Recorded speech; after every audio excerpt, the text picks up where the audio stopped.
Hello guys, uh, welcome to the revision and introduction to MVC Sequelize ORM. We'll wait for a couple more minutes and then we'll get started.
Okay, so good evening guys. So we'll get started. So before we hello guys. Before we start, right, I'll just give you the overview of what we are going to see today, and then I'll give my intro, and then we can have some questions like related to the topic or related to something in general for 10 minutes, and then we'll get started with our actual uh, course for today. So actually what we will look into today is like we'll have some basics of server client mechanisms and how exactly it works and how the communication happens and all. And then later we'll see about what do you mean by model view controller, why exactly this paradigm is being used, and what are its pros and cons of it.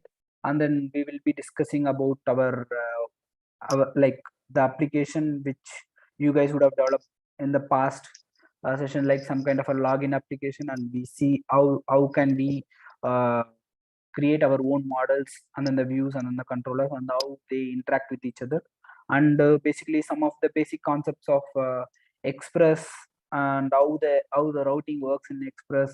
And also we will be discussing extensively about ORM, and basically the Node.js ORM is the Sequelize, and the other ORMs also present, and what are its advantages and disadvantages, and the kind of APIs Sequelize exposes to us, and how do you query it, and how do you create the entries, all such things we'll be discussing today, right? And also we will do some kind of MySQL setup, and basically we'll speak about the entire client server and the database communications, and then how do you exactly pass the values and all. And let's speak about some kind of a real-time examples. So we'll basically understand these three components basically, right? So this is what today's agenda is. And I'll just give. Okay, so can we have the basic server setup? and how to fetch the data from database in VS Code. Fine. Okay, Nilanjan. Yeah, we will look into that. So Suraj is saying that I need to explain slow. Okay, point taken. So fine. This is just the agenda for today, and so basically, my name is Vignesh, and I have almost around 6 years of experience in software industry. And basically, I mostly work in Node.js, Java, C Sharp, .NET, and some of the platforms like AWS, Azure. So all those platforms, I am like I worked in my majority of my career. And so currently I work with Microsoft. Before I worked with Samsung and SAP. And so more, I mean, out of all these three companies, I worked as a backend engineer, and then I have very less experience in the front end. Yeah, I think that's all about me. And then um, anything you want to know, something like in general, you can ask me. Maybe I can. Okay, so first is, can you share your LinkedIn account? Yeah, I'll share it at the end of it. And yeah, and the next question is, can you tell us how to crack fan companies? Okay, um, so this is, I mean, uh, more than how to crack, right? The basic things need, I mean, the requirement for those companies interview is nothing but the basics, right? What is your skill in your data structures and algorithms? That is something all these companies in FANG expect you to understand the data structures and algorithms of it, and how do you measure the complexities. And basically it is mostly related to like how exactly you are approaching the problem. It's not like how you solve the problem, and it's mostly related to the how exactly you approach the problem. So that is what the interviewers expect. And also, in order to how you approach the problem, right, you need to know how the existing problems were solved. So the knowledge is very important, in the sense like we have like thousands and thousands of problems in our software industry, right? So unless you know how the existing problems are being solved optimally, you can't, if I throw you a new problem to you, you will not be able to understand the head and tail of it, right? So you need to understand how the existing problems are solved. For example, how you traverse to the BFS, or how you try to fetch, or how you try to remove, or I mean, how you try to delete element in the linked list. What is the time complexity of a deletion in linked list compared to the array list? So all these things you need to understand how exactly it works internally. So if you know all such things, right? So when you go for an interview, these people, the interviewers always expect these things. How you approach the problem, and were you able to like whatever the approach you have, right? Are you able to write it as a code? This is what the expectation from the interviewer. And the code quality matters, and it depends on the companies to company. Like the first two things what I said is common for all the companies. And if you think about Google, right, they expect you to complete the problem as fast as possible. Compared to Amazon will give you more time to solve the problem, but the question will be like it has its own set of questions. Like Amazon will be asking some kind of a dynamic programming questions, whereas Google will think about specific trees and graph related problems. And if you think about Microsoft, right, Microsoft most of the times they deal with the string related problems. So that is how the questions sets might be varying, but the approach you try for the problem, and the way you write the code, every interviewer judge in a similar fashion, right? So let's go to the next question. Is Arman part of the Samsung? Yes, it is part of the Samsung, but the work people do is different. in the sense like Arman is mostly related to the audio systems, right? But Samsung, they have the R&D, which is specific to the mobiles and then the devices. How I mean, whatever the apps you see from the Samsung, right? All these apps were being developed by Samsung R&D. And also, if you see Samsung.com and whatever you purchase it via Samsung.com, that is being developed by the Samsung engineers only. So I was basically part of Samsung e-commerce, wherein you whenever you try to place an order, all such things will come to backend system, and then we will be trying to process your order, and then we'll try to fulfill the orders. That is what we do from the backend side of it, at least the India team, which I was part of, right? So the next question is, I mean, if you have any follow-up questions, you can ask. We can discuss about it as well. So yeah, so the degree matter in MNC company. Mm, so that depends on the company, Suraj. So there are some companies, they don't even care about your degree. For example, Google. So Google and all will not care about your degree. The only thing they expect is, are you capable enough to solve the problems which we face every day in their I mean in their company, right?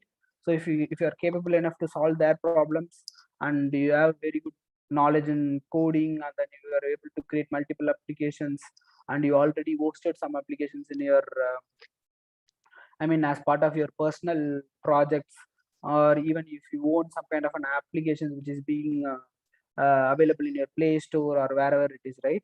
So these things will help you build your resume, and these things will help you uh, help HR attentions, I mean the recruiter attentions, so that you will get a call for an interview.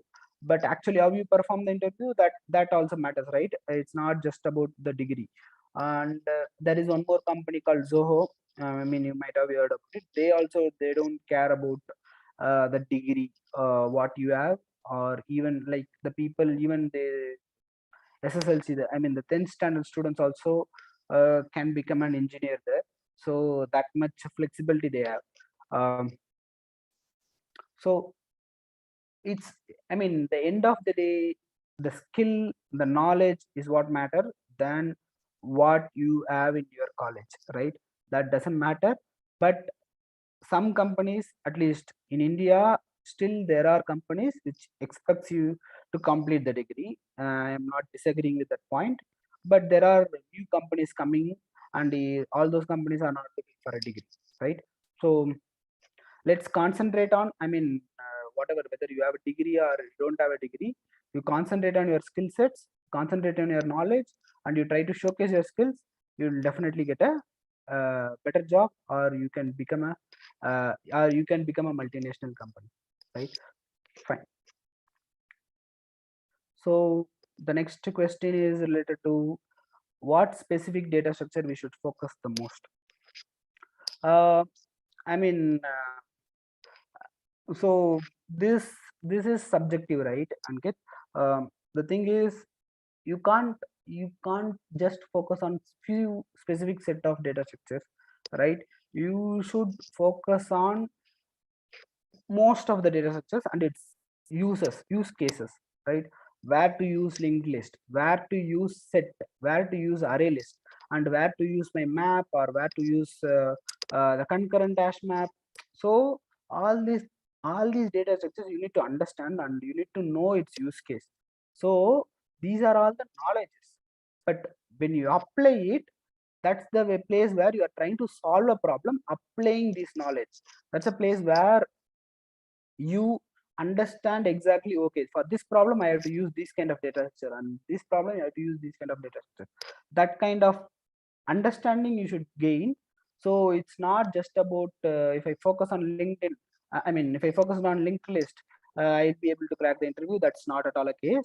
And I never heard anyone who focus on a particular data structure and then crack the interview, right?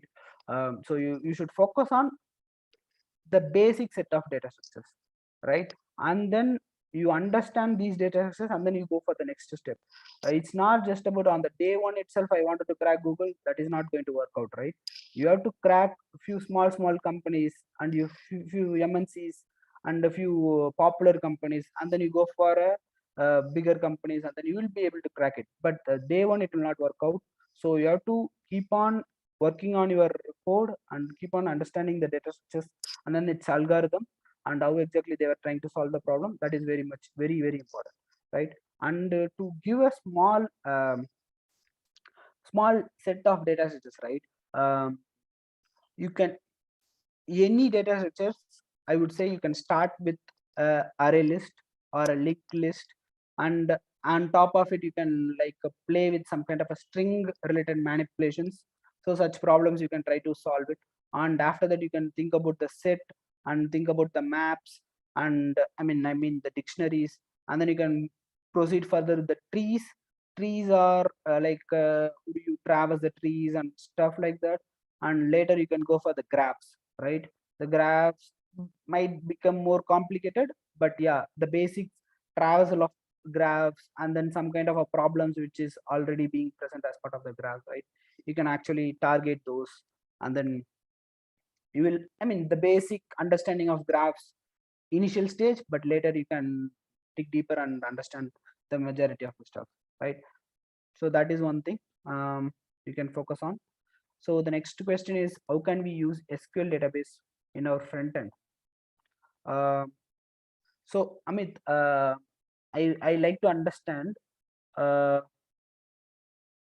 I like to understand why you want to use a database in the front end, right? The major problem, right? The first problem is the security. You can't expose the entire database to any of your client. The client, in the sense, the client is nothing but a front end. Because today I am a client, and you will also be the client, right? And there are millions of users will be a client, right? If you give the access to the entire database to the client, what they do, they will try to see someone else database. I'll just give you an example, right? Let's say you have a company, you are a company, and then you have a salary database, right?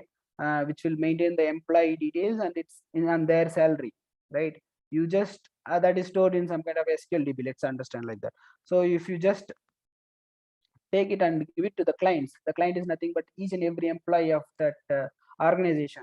You give them the SQL DB. What they do, the first thing they do is they go and check for their manager's salary and their manager's salary, everything. Why do you want to expose such data to the clients, right? So that is a basic security part of it. And also uh, no data, database is nothing but a dumb store, right? It will just whatever you query, it will just return you back the results. But your business logics will always be present in your middleware. The middleware is the service, the backend. The middleware will do the business logics, and then it will try to capture some data and get back to the client. And also, right, the client, if you think uh, I'm trying to fetch some details, and that details is not just present in SQL DB, it is present in some other system also. So your middleware is taking care of fetching the details from your SQL DB, and also it is fetching from some other system, and it will just collate all the values and it will return back. So actually we will not be using the database as in our front end itself. So that's why, I mean, there are multiple use cases to it. I just gave a couple of things why we are not using it. So let's go to the next question. I'm from mechanical engineering background. Will I be eligible or apply for to apply in a top MNCs or fan companies? Also, what skills are necessary for eligibility? Like I said, right, regardless of what degree you have or what background you have, doesn't matter. You just need to apply your skills, and the skills, I mean, the basic computer science fundamentals. The fundamentals include the data structures and algorithms, and also how the OS exactly works and how the network system works. These are all the small fundamental things you need to understand. And actually any MNC, I mean, depends on the MNC, I mean, companies to company. Some people will look into your OS skills, how multi-threading works. Some people will look into your networking skills, what is TCP and what is internet protocol. And some people will look into your data structure, that is a core coding skill.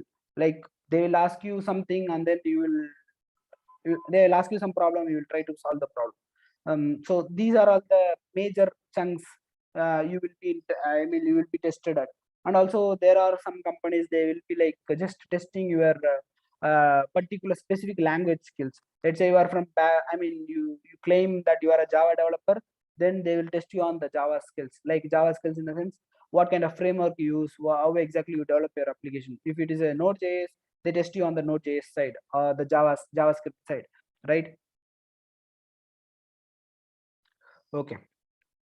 So the next question is, currently skill matter the most, how efficient you are in solving the problem. So I mean, solving the problem, right? It is not, I mean, it's not just about, we can't just quantify like how efficient a person can be in just solving one problem, right? A person can solve a different set of problem at a different set of time. And that is mostly subjective, right? Because if I ask some kind of NPR problem, that that is very difficult for even for a developer who is sitting in FANG, right? So they might have faced it. Some of the developers might be able to crack it, but some of the developers may not, right? It is not like how efficient you are in solving the problem. It is like you keep on learning. That is the only mantra. You, I mean, if you are entering the IT industry, you should keep on learning till you retire from this industry. So that is the only mantra, and the effectiveness varies year to year. So few years before, I was super efficient in solving the problem. If I keep, okay, I think that I am an effective problem solver, and then I'm stop learning, means today I will be a dumb person, right? So each and every day you should learn it, you should learn, and then you should keep on upgrading yourself. That is the only way to move forward in this industry, right? Okay. So can we start the MVC and ORM? Excited for it. Yeah, sure. We will start in couple of minutes. Yeah.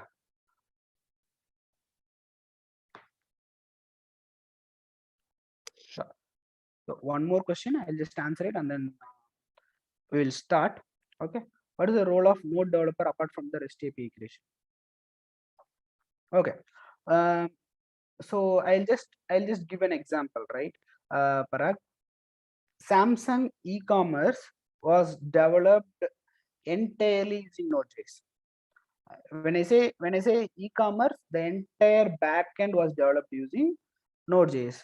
Apart from creating a REST APIs, like how the e-commerce works, right? It just asking the client to put an order. That is not just an e-commerce work, right? If you get an order and after that you have to process the order and you have to do a fulfillment, you have to figure out a route to reach the particular customer as soon as possible. All these things your programming, I mean, your Node.js only is doing. It's not just, I mean, I can say even some other language also can do it, right? So it's not just about REST creation, REST APIs creation, right? It's about how do you, uh, what kind of business logic you're trying to solve. Everything depends on your backend system, and the node, what it does is it helps you to create things in a single language. The language is nothing but a JavaScript. Even the client and then the backend both can stay in the same language, so that I don't need to look for different skill sets. And also the how the node works, right? Node is like you you you have this event loop which is always running, compared to what other languages like Java and all, they have a thread pool which will take care of solving the problem, whereas it won't even wait for, I mean, in the Node.js part of it, it won't even wait for any of the IO calls, right? So there are some advantages and there are uh, some advantages from other languages as well. So it depends on the use case to use case. And Node.js was a very good, I mean, it has a very good adaptations in multiple MNCs like Netflix, and even like I said, right, Samsung. All these people are using Node.js, but it depends on the use case. Like if you are processing some kind of a data, right? Let's say you are processing millions and millions of data. Do you prefer Node.js? I don't think so, because there is no IO operation, and you are running it in a single thread, and you can have multiple cores of CPU. And do you really want to use Node.js? No, you should not use it. So we have for that specific purpose we can use Java or we can use Python. Python is known for playing with the data, right? So Python is very good at it. So it depends on what language you use and what is the use case. So based on that you decide, right? Okay, cool. So I am from Hyderabad, man. Yeah, cool. Let's get started. If you have any more questions, we can park it for at the end of this session, or even so. Today's session we will have at 9:30 or 9:45. We will have a 10 minutes of break. That time also you can ask questions. I'll answer it. Right?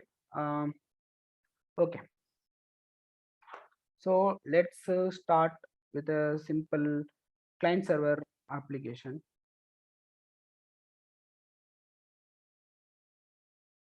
I'll just share my screen. Just let me know if you can see the screen.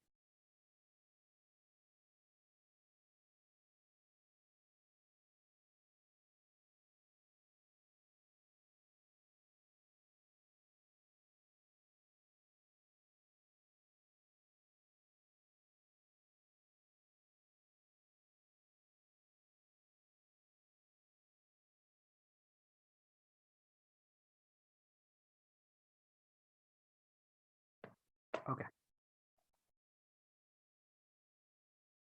Sure. Are you able to see the whiteboard?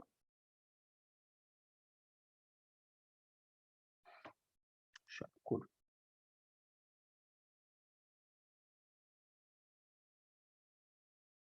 Okay. So let's take an example, right? Let's say you have an application.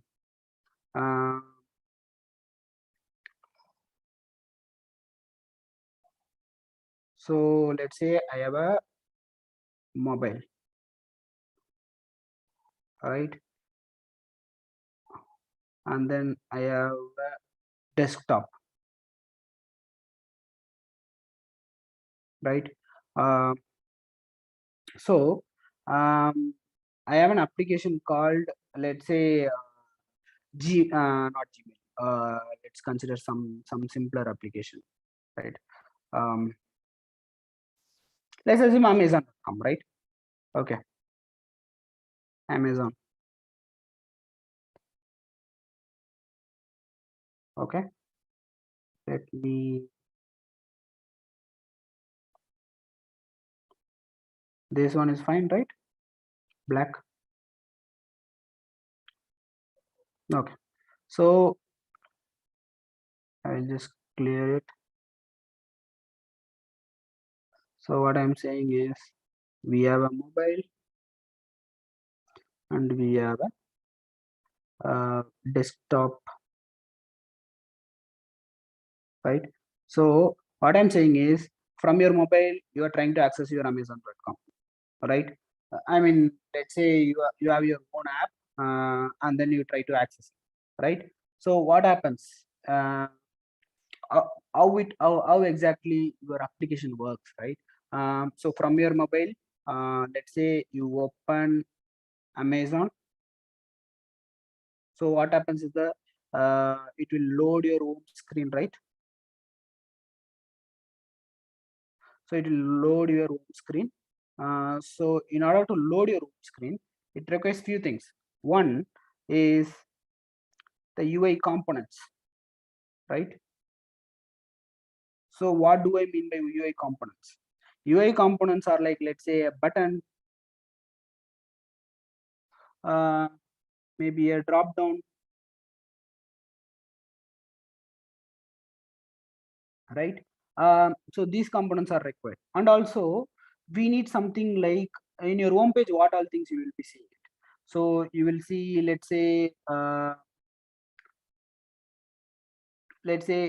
you will see your user ID, let's say welcome Vignesh or something, okay? And below that you will have some kind of a recommendations, you will be seeing it. And you will also see some kind of a product details, like let's say a group of products, right? So this is what you will see in a home page, right? In a basic scenario, how do you get these information, these three information, right? This is nothing but a data. right? So these are all the data. And how do you get this? We need a backend. So that is a place where uh, our backend comes into picture. So what this backend does actually, right? The backend system, the server, right? Backend server. This server, we will be making some calls to this server, right? From the UI. Okay. When I open this application, you make some calls to your backend system and fetch some details, and then you return back those details. The details is nothing but the data. The data is the transport layer. Like it's not a transport layer. Like it's a thing which will be transferring from front end to back end to back end to front end, right? So that is what the data is all about. And the backend is responsible of uh, getting a request, and for that request it will process the request and then it will return back the response. This is nothing but a basic client uh, client server architecture, right? It's just a client will be communicating to the server and server will be returning it back. So this is nothing but a client server architecture, right? So what we are saying is we will have one more layer. That one more layer is nothing but the database. This is called three tier architecture. Okay, so in order to understand the MVC, right, this is very important. Okay, so let's see why this is very important, right? Let that we'll see it later. But this particular set of behavior, right, for amazon.com in early 2000s, how amazon.com's website looks like, right? They will have some kind of a page. That page will make a call to their backend system, right? Backend system, right? And from their system, they call MySQL database or some kind of a database, fetch the details, and then they'll return it back to your client. So the web page will have the details like Vignesh, some kind of a product, everything will be available, right? So we have some question. Can you please repeat repeat again the client server architecture? So Niranjan, the thing is, when you have a device, in the sense like you have your mobile phone, right? When you open your Amazon.com or Amazon app, what happens, right? It will load your it will load a HTML page basically, right? Or some kind of a view which will try to load. So when it is trying to load, it requires some kind of a information, some kind of a data, right? When I'm loading it, I need who is a user and what all products I can show it in the home page. So this is a basic requirement, right? So how do you figure out these things? So in order to figure out these two things, what I'll do is I will just go to my backend system, that is this one. I'll ask for user detail. User, uh, I'll just pass the user ID so that it can give me back the response as username. Okay, let's assume like this. Okay, Ignish. This is nothing but data, right? So how your backend system knows based on this user ID, this is the username. So we will store it in the database. In the database, we will have a row called user name and then user ID, right? So this will store the username Vignesh, and then the user ID will have some 1 2 3 4 something, and then also it will store some kind of an address details and everything, right? This is how the database stores. So whenever you make a call to the backend system with the route user ID, you try to fetch this information and then return back. And also you just do a get call to products, right? So when you make a call to a product, and I'm just saying give me the top 10 products, right? So what your backend does, it will just go to your database and it'll try to fetch 10 products from your database, and then it will return back to your client so that you can see where, I mean, you can see all the product details, right? So this is just the basic stuff of your client server architecture. Okay. Okay. So one important thing, right? Let me ask this question. This arrow mark, right? So this arrow mark and this arrow mark, we have two arrow marks here. I have a backend system, and let's say it's running in localhost. So for example, let's say it's run. Okay, I'll say amazon.backend.com/API/products. Okay, this is how my URL looks like. Okay, HTTPS. Okay, this one will give me the list of products. Okay, how? So the backend fetches the data from database, and this data has to be transferred here. So how the transfer of data happens, and also how the request come to this backend system. Anyone wanted to answer this question? It's a very simple question, right? In a client server architecture, if from your device you open the Amazon homepage, and some of the details getting loaded, which is from some other server which is not at all present near your system, I mean near your house or something, it is present somewhere else in the world, and we are fetching those details, right? How are we fetching it? Anyone would want to answer this? Yeah, I mean, you call an API, right? You call an API, obviously correct. But let's say I'll ask this way, all right? You wanted to watch a movie, right? So what do? You take a pen drive. In that pen drive, you have a movie. You insert it in your system. Then only that movie is available to your laptop, right? So similarly, the product details are available somewhere else in the system, somewhere else in USA or some, let's say, Europe region. So how are we fetching it? So,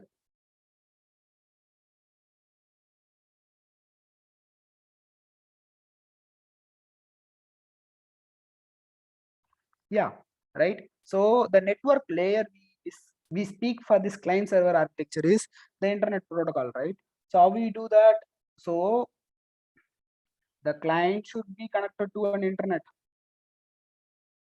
and your server should be connected to your internet, and it should be hosted also, right? Then only your client can able to for this particular address, your client can go to that particular IP address, and from there they can make a request, and once they make the request, whatever the response it receives, right, it will transfer via the internet protocol, and then it will return back to the client, right? This is one basic, I mean, this is how any system works, right? Like Nishan said, the data packets basically, right? How the data is being transferred, it is transferred like a data packets. Okay, uh, using a TCP protocol. Okay, this is something uh, we wanted to understand for the client server architecture. Okay, let's discuss about our model view and controller problem, right? So you guys already know, I mean, you guys already had a session about this, right? Model, view, and controller. Can anyone explain me what do you mean by model, right? So let's start with model.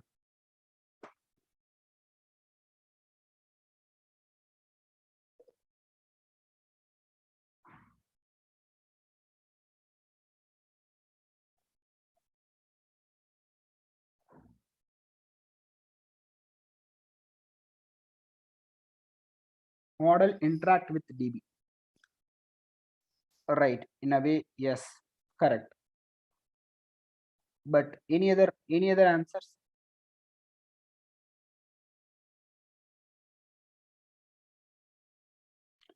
No man, client side thing is not model, right? Yeah, table. Okay, Any other answers?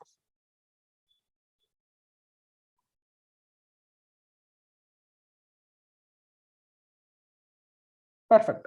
So the information is a model, right? One second. I think you guys are answering quite fast. I have to read. Okay. So client side is view. Yeah, you are right. And the information is nothing but a model, right? I will just explain you. So model is the one contains the data. Okay.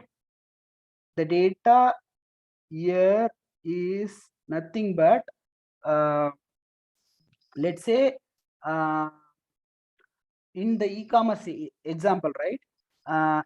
Product is a data, right? User is a data, or even what else we can say, some kind of offers going on in an e-commerce site, that is a data, right? Whatever it is being representable and transferable is called data, right? So model contains the data, and also it does all the data related logics. So what do you mean by data related logics? So anyone wanted to try data related logics? So in the backend system, so who controls the model, right? A controller will be controlling the model. Okay, I'm just telling you this. So they will be controlling the model. Okay. So what do you mean by data related logic? A data related logic is a data stored in a database. Okay. A data is stored in the database, and if you wanted to do some kind of an operations on top of it, operations on top of the data is called data related logic.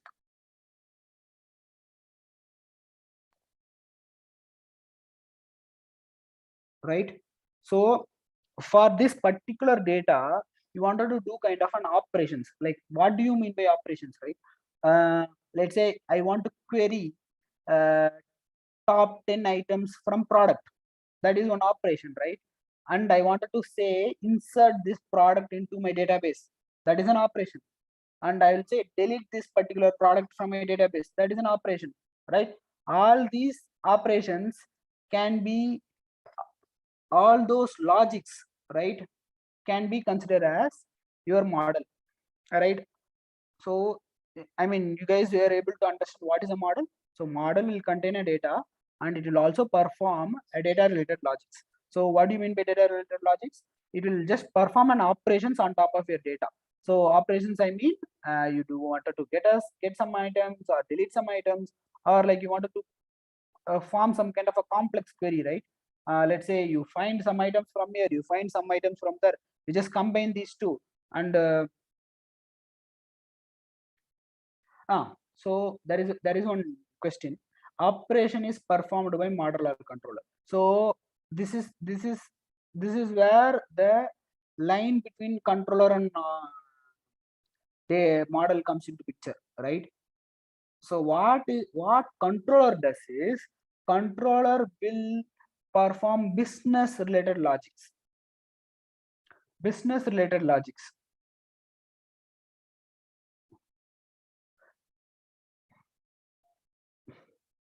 Okay, but your model will contain the data and it will perform only the data related logics. So when I say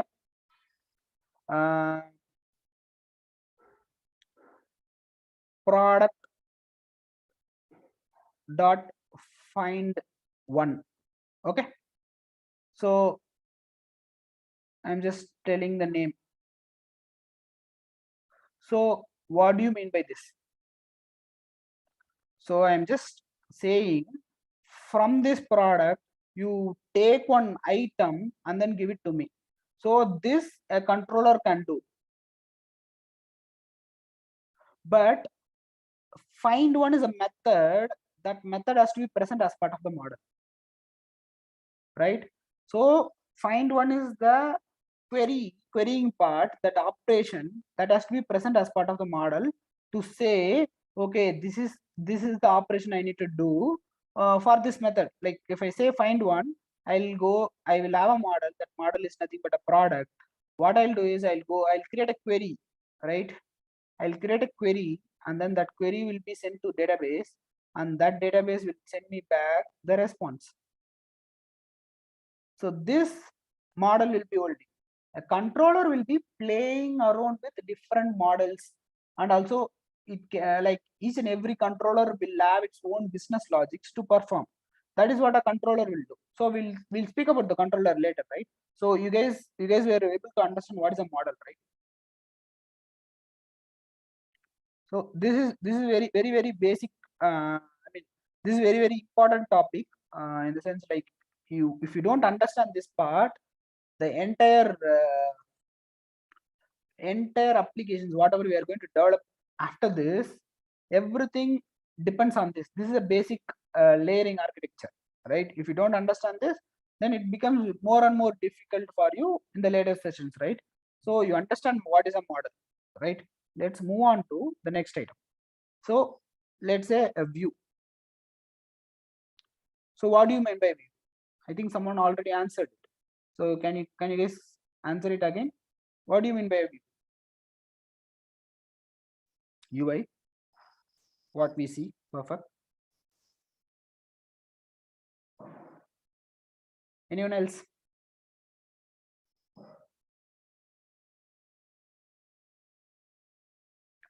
So yeah, perfect. So the view is nothing but a UI or UX, right? So UX is nothing but a, I mean, UI is a user interface and UX is your user experience, right? Whatever user is experiencing is called a view, and whatever user is doing on top of an user interface is called a view, right? So whatever user is experiencing, right? In the sense, like, if I am able to see few set of data, a data that is a experience that I'm giving it to the user, right? I'm showing the user in a different formats, right? Let's say let's consider Amazon and Flipkart, right? A Flipkart, the way the UI UX looks different than what Amazon UX looks, right? You guys are agreeing? So the way it looks also considered as a view. So how do you decide the way it looks, right? So the way it looks, mostly, like, if you think from the front end perspective, mostly it's a CSS and stylings, right? That also considered as view. Okay, it's not just about the user interface, like you have a button, you have some kind of a drop down, right? So you have some kind of clickables, and you have some kind of a panel, then, like, everything, right? These are all the user interface components. So, and also the way it looks. So these two are considered as the view, in the sense, like, where, I mean, UI is where the user interacts with the application. That is a place where we call it as a view, and also it involves some kind of a component like buttons, drop downs, and also the way it appears, right?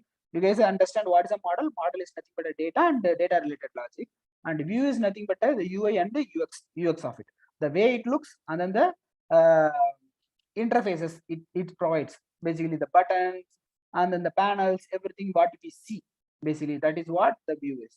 So any questions here? View.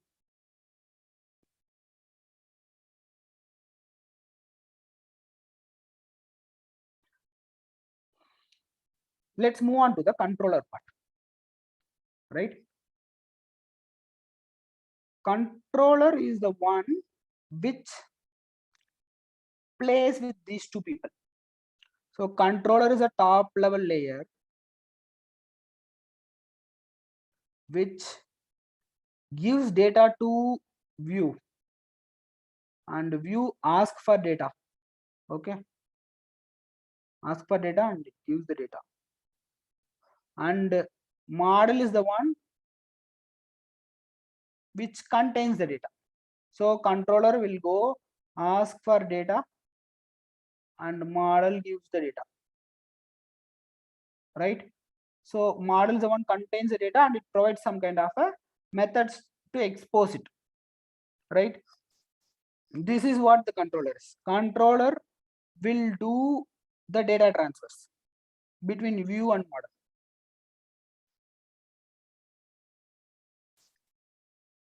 Right? This is the place where your business logic resides, which means it acts like an intermediary between your data, I mean, between your model and your view, right?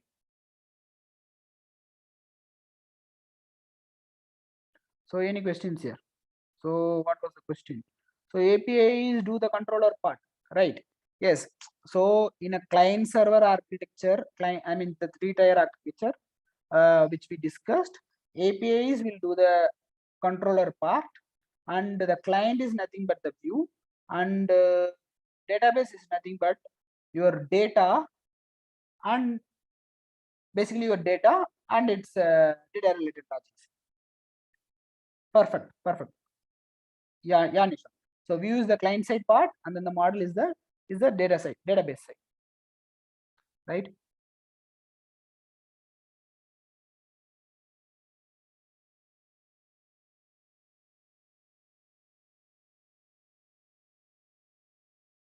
Perfect.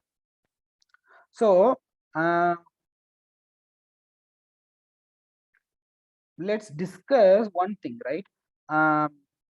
Let's discuss one example to understand it better, right?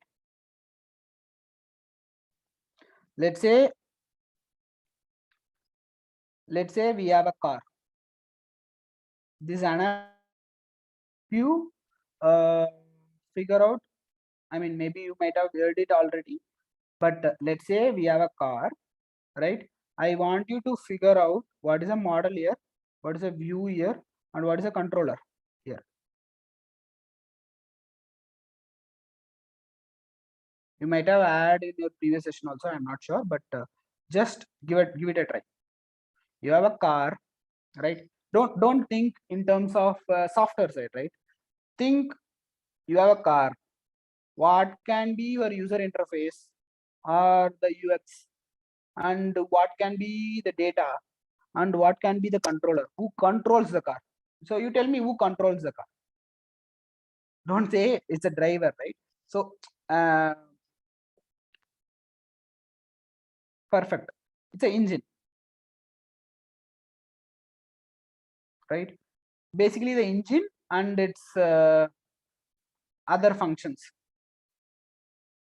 in the sense like a braking system, gear system, everything, right? Everything. And let's consider all these things as a car system, right?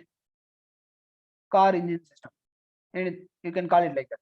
So a controller is nothing but an engine, so which will control your car speed, when to stop, when to change the gear, everything, right? And let's consider as an automatic car itself, right? When to shift the gear, when to upshift, when to downshift, everything, right? This is what the controller is. What is the view then?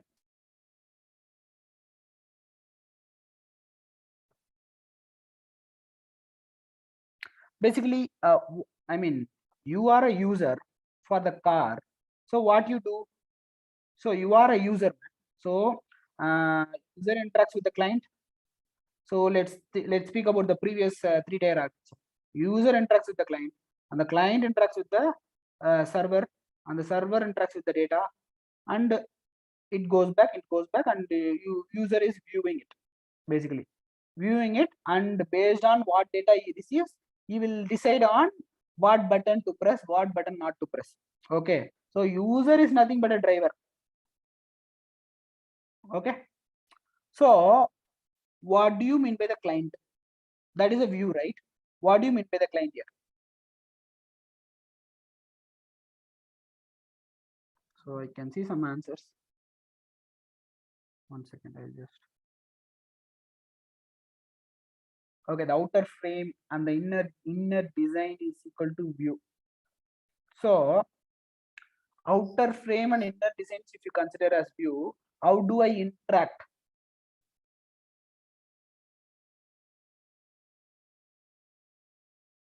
How do I interact, man? Like something has to be. Yeah, you are right. So the steering and accelerator, pressing on the brake, right? So all these things can be my UIs, right? Actually, the UI, that's a view. Basically, you interact with something, based on that interaction something else is happening. I mean, based on that interaction, your engine receives that request, so it just try to process it. Let's say you press the accelerator, but let's say accelerator as a button, so you press the acceleration, so your engine receives a request. That request is like, oh god, I mean, oh, this user is asking me to increase the speed. So which means what engine does is engine will speed and its process. So internally the wheels will rotate faster. So that's the way the car moves faster, right? So and then you say, oh my god, I'm running so fast, so I have to stop it. So you press the brake button. So engine receives a request, and then engine try to process it, and then it will try to do some kind of a braking, right, on the wheels, right? So we have one more thing, that is a model, right? What can be your model?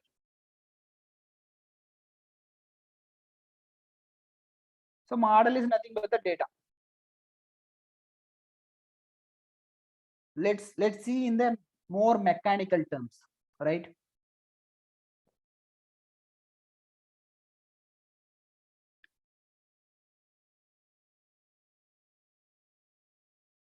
Speedometer speedometer, I mean, speedometer, if you see, maybe that is considered as, I mean, even I can see as a view also.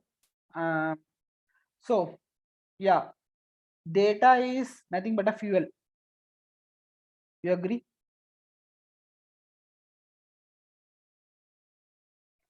Data is your fuel, and let's say braking oil is your data, right? And even I can say engine oil, like mostly the fuel part of it, right? So that is what considered as a data. I mean, that is what is considered as a model, right? So it's just an analogy, right? So to just make sure you understand what is a model, what is a view, and then what is a controller, just to have a high level understanding of these three is very important, right? And then later we'll see, we are not going to drive a car now, right? That is not the agenda of this session. So the session is to understand what is a client and what is a server, and then what is a database, and how exactly you try to uh, layer it and create particular methods for it, right? That is what the intention of it. So if you can able to understand these three, well and good. Let's proceed further for the next uh, items. So let me reshare my screen.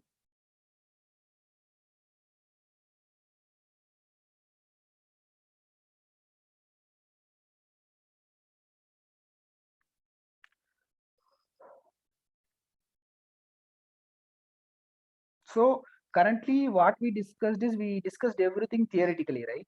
Now we look into the code and see how exactly we are like layering all these details, right? So there is one application which we are going to see today, right?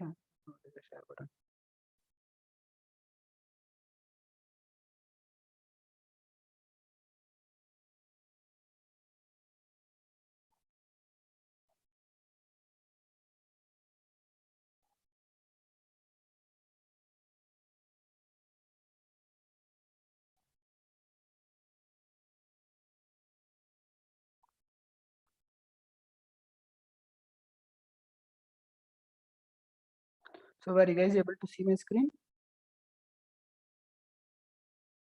Just in the chat screen. Perfect. Okay, cool. So we have one basic application called MVC login app. So what this app does, let's just set a context, right? So this app is going to help you sign into an application and sign out from an application, and then once you sign in, it will take you to the dashboard page or something, right? So this is the basic thing we will be seeing it. Yes, passport is for the authentication, correct. So we'll discuss about it. So what we have as part of it, right? So we have auth. So auth and config is just some basic what is it, basic folder structures which we are maintaining. So we'll concentrate on these three items, right? A controller, a model, and then the view, right? So you just tell me what a view should contain. A view should contain a data HTML pages, right? Basically, so that is what we are having. So let's say let's get into one of the pages, and then first we'll see what all views we have first, and then let's discuss about other items later. So first, let's say I'm going inside a view, right? So what do I have? I have a div which is like a, I mean basically a containers. So what we do is we will just see we have one form, and that form is having a method action of a login.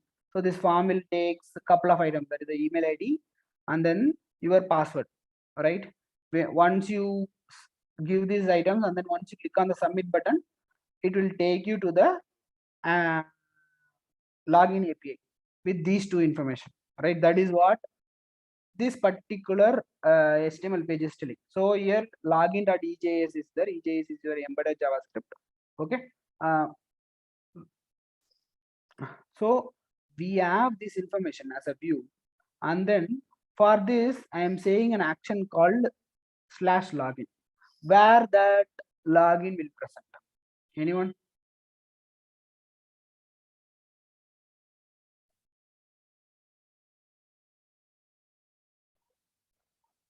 So this particular action, right? What does this action means? This action is nothing but an API. You guys all agree, right? A API has to present in which layer? Model, controller, or view?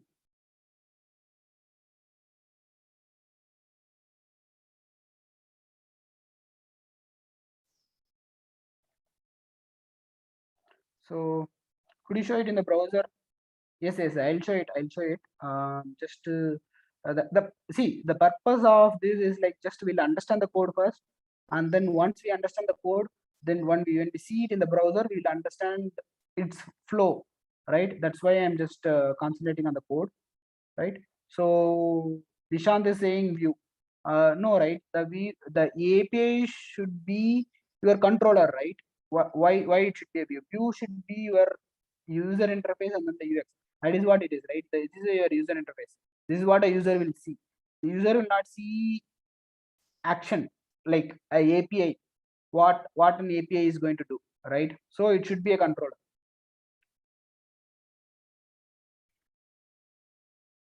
Okay, fine.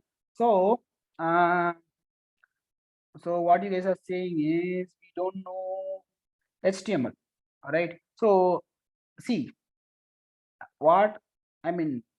A view will contain HTML tags basically. So to give a small introduction to this HTML, right? What I will do is, so yeah, for this case, I need to show you the uh, app itself. So what I'll do. So are you guys able to see my screen? See my Chrome screen? Yeah, fine. So this is my localhost app which is running, right? So if you see, this is your app name, okay, just some kind of an header, right? And this is nothing but a form, okay? This entire box is there, right? So in a layman terms, this entire box is a form, and in that form, what we are saying is we are just asking for an email, and we are asking for the password, right? So this screen you are able to see, right? This is your user interface. For this user interface, we have written a HTML. So this HTML, what we did, we created a form, and that form contains a few items. That is a email. I mean, the email name, that's nothing but a label, right? You just say what is the email, and then you have some kind of an input. That input will take the value. Like if you see, your email is your label, and this is your input. Like whatever you're trying to type, that is considered as an input. Okay, so that input is also there. Fine. So similarly, we have a password label and a password input, right? If you see, a password label is there and then the password input is there. Perfect. So and later if you see, there is a submit button type. That button type name is login. Like in a form, if the button type is submit, and when you click on this, by default this action will get executed. Okay, when I click on this button, what happens is, let's press on F12, right? Let's say a okay, when I press on login, there will be a login call which is going to be made to the backend. The backend is nothing but the /login API, right? This is what we are trying to call.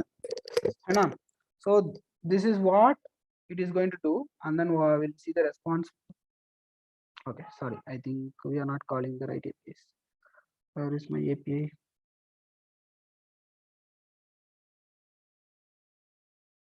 Okay, it is not getting logged in. That's why it is like returning all the values. Let's say I'm just register.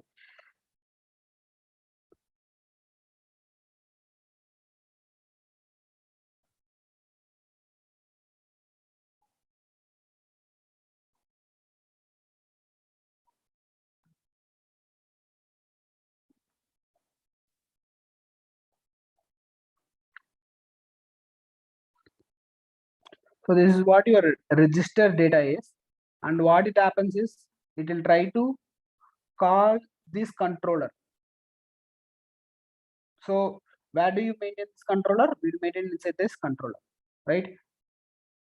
I'll just show you where exactly our controller is, and later we'll see about the routing part of it. Okay, so what do we have is, we have the register user, login view, logout user, login user, and then we are trying to export everything. So you guys understand basics of JavaScript and then the Node.js, right? Just let me know. If not, I can speak in more simpler manner. Perfect. Perfect.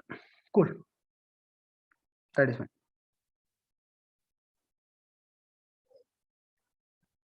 Okay. So I said you call a login API. Okay. And then I am just giving two information. One is username and then the password. These two things I am giving it. But how does my server knows for this particular API, I need to contact this person? There is a controller called login controller. So I have to like kind of go to this particular command, that is a login user. So I have to go here, like line number 77, I have to go.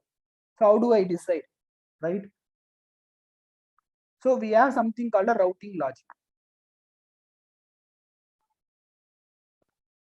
So need to understand the data fetch part, how model is exported and all. So yeah, sure, Nilanjan. So see, what we are doing is, we are doing it from the top down approach. So first, uh, from the view, what we are trying to achieve, that is we are seeing right now. So once we know how we enter the controller, we'll understand how the data is being fetched and where the data is being stored and all, right? So we'll see that part also. We'll slow and steadily we'll see it. Fine. Cool. So there is one routing middleware which is being used. So basically this is running on top of Express.js, right? So Express will have some kind of a routes which we will be like storing it here. So if you see, what we did is, we just took a require of the Express, right? and then we took all possible controllers available from the login controller, right? So what we did, require of these controllers slash login controller, and whatever the possible constant values are there, we are taking it as part of it. And also we are taking it from the dashboard controller also. So dashboard controller, let's pass it. We don't worry about it right now. And we have something called a protect route.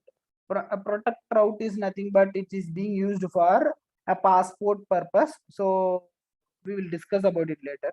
So what we are doing is we are trying to fetch the express router. So your express JS, your middleware, which is on the top layer. Below that you have all the business logics. So you have to tell the express. So whenever you receive some kind of a request, so you just route it to this particular business logic. So that is for that purpose we need to fetch the router first. So you just ask the express.js to give me the router, and I'll just map it. So that is what we are doing. So router.getOff, whenever a slash register happens, you go to this controller. I mean, in the controller, you go to this method, right? And for slash login, you go to this login view. And for slash dashboard, you go to this dashboard, and also you just ensure that you are protecting this route. So when I say you are protecting this route, it will just ensure that only the authenticated users can able to get into this dashboard. How do you ensure that this particular user is authenticated user? We have a logic which is being written as part of this protect route. If you go inside this, right, this will take a request and then the response and then the next as a parameter. It is nothing but a middleware, like just consider it as a middleware. So it will just verify whether the request is authenticated. If it is authenticated, it will simply go to the next call. If it is not, it will just redirect to the login page. So this is what we are doing it as part of the protect route. Okay, so let's dig deeper on this particular protect route side later, but let's first understand what is your routing logic is. All right, so your routing logic, we have it here. So for each and every possible APIs, right, we are just saying these are all the routes. Okay, so now comes the question, why are we using get here and why are we using post here? Anyone knows?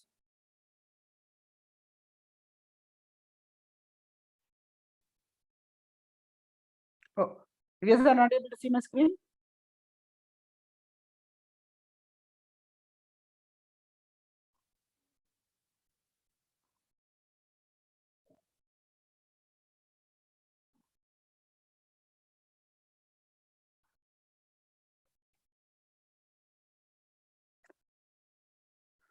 That's fine. Like you can able to see my letters, right?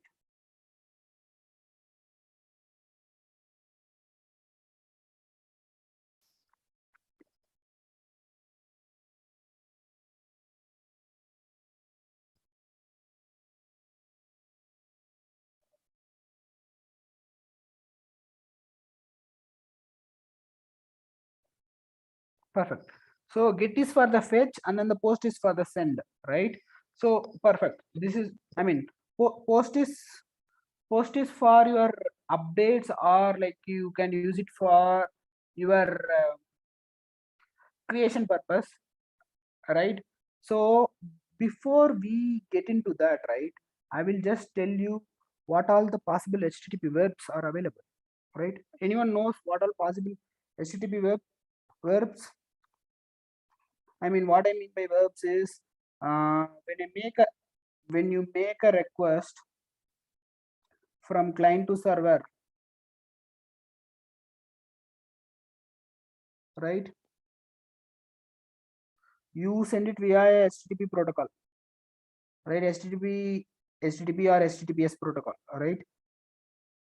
You send it via, and the internal transport layer is nothing but a TCP/IP, right?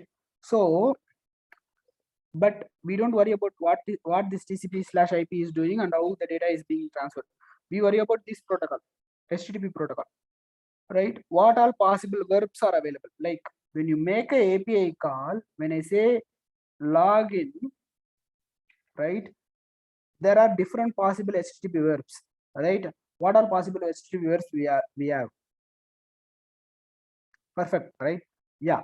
So like you said, get, post, put, patch, delete. Correct. So Deepak said it's get, post, put, patch, and delete. Yes.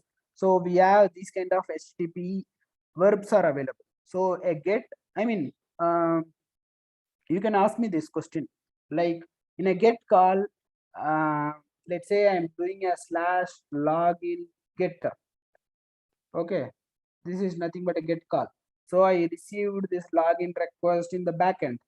Okay, instead of doing a get call to my database, what I'm doing is I'm trying to create this particular uh, email ID and password into my database.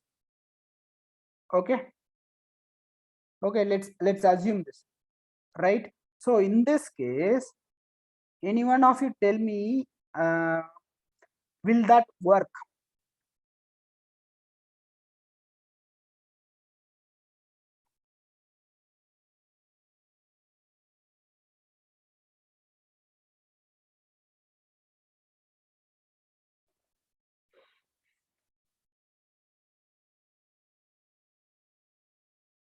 Okay, so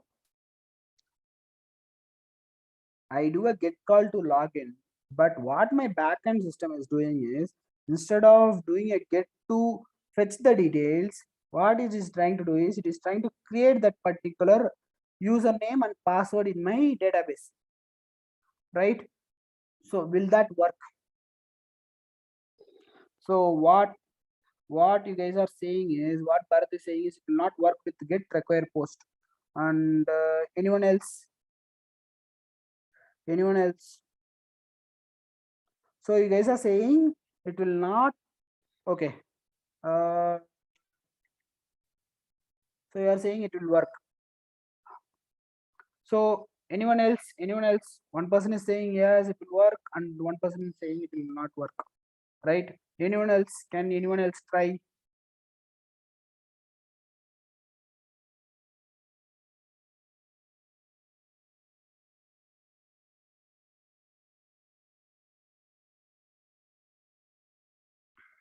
So the question is, when I do a HTTP GET for a login, uh, my backend system for that particular GET is doing a creation of that particular username and password in the database instead of fetching. I mean, instead of fetching the details. Okay. So will that work? Like creating an entry in the database for a GET call will work or not? So Bharat was saying it will not work, and I don't get the name. Sorry, one more person. Yeah, so it will work. Why? Because you have written a code that is that you have just routed it as, like, for this particular get call you have to do this particular operations, but you can do anything on top of it. Okay, it will actually work. Even for the get call you can do a creation, or you can do an update, or you can do a delete. But the problem is, we should not do that. The specifications of HTTP verb is not meant for that. Okay, whatever you wanted to write in the backend code, you can write it, right? These verbs are only for your, how do you say, like, in order to create an API contract, right?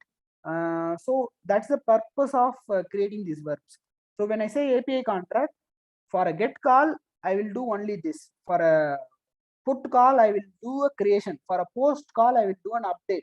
For a delete, I mean, if your HTTP verb is saying delete, I will do a delete. If your HTTP verb is saying a patch, I'll just do a patch, right? And if your HTTP verb is saying head, I will just go and check, inspect. Okay, this particular server is working fine, just for the availability purpose, right? So that is what your HTTP verb is all about. Okay.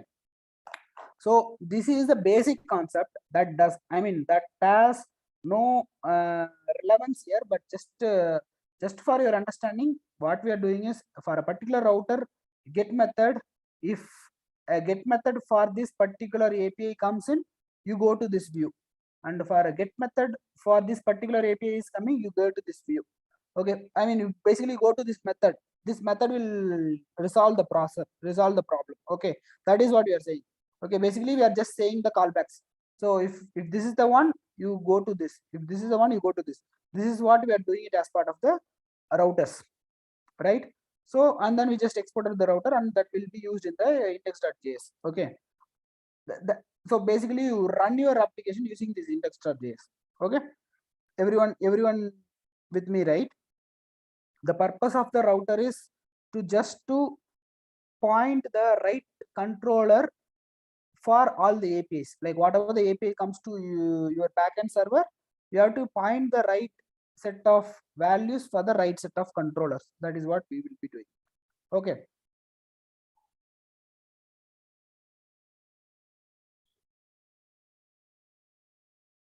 Yes, you are right. You are right, Milan. So it is similar. I mean, it is same as like app.get, get of the particular request, and then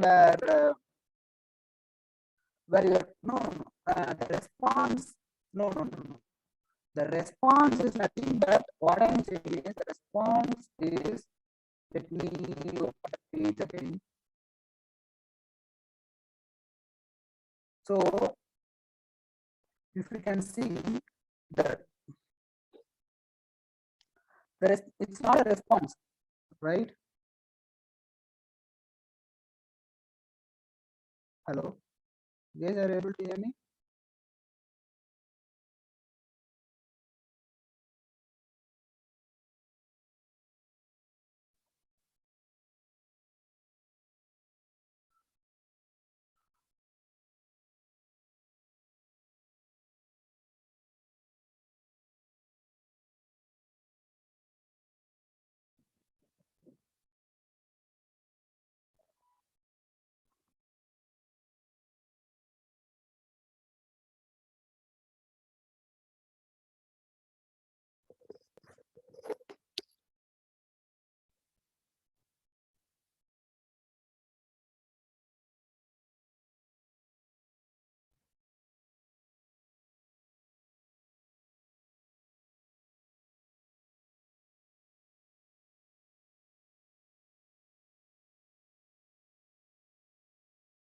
Okay, so you guys can hear me right now, right?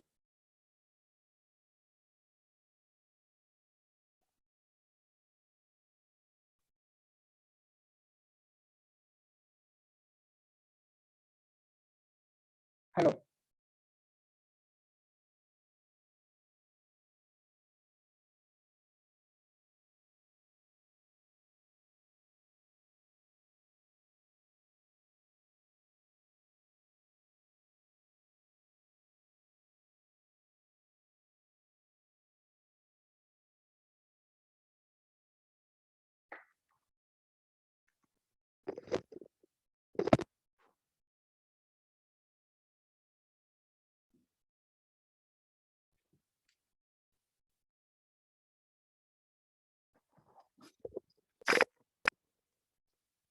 Hello.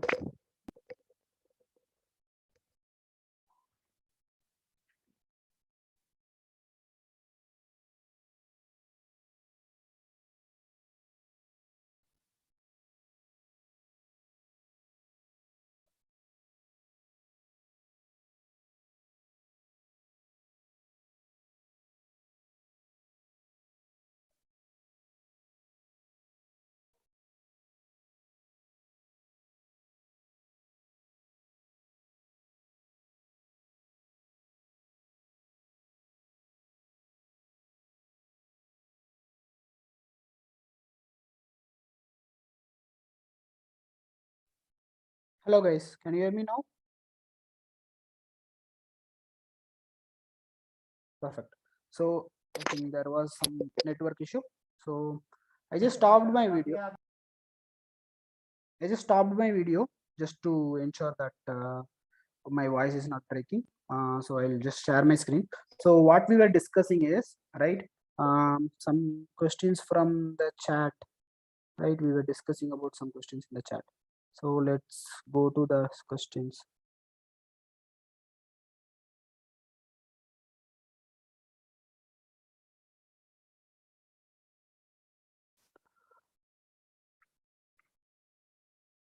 So what we were discussing is, I was saying a login view as a response. Someone asked a question that login view is a response, right? No, it's not a response. Rather, a login view is nothing but a callback, right? A callback will internally do some kind of a rendering to a particular JS file, the embedded JS file, right? So in express.route context is not, it's just a callback. Okay, don't see something else. Okay, and there was another question: why use post.login in routes? So when you do a when you do a when you say, when I'm trying to log in, right, what I'm doing is I'm trying to submit a form basically. Yeah, I will just share my screen in a second. So just wanted to share the, like, what are the questions we have. I just share the answers and then I'll share the screen. Okay, so post.login is meant for that particular form submission, and we wanted to differentiate a login for a get and then a login for a post. A login for a post is for the API call, and then the login for a get is for the view rendering part. So that is why we have a post for the login. Okay, and also you should not send your password as part of your get. Okay, so you should always send your password as part of your body instead of sending it as a get.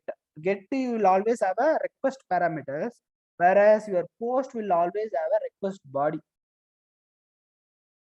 right? So that is why we will be using a post. Perfect. Okay, now I'll share my screen.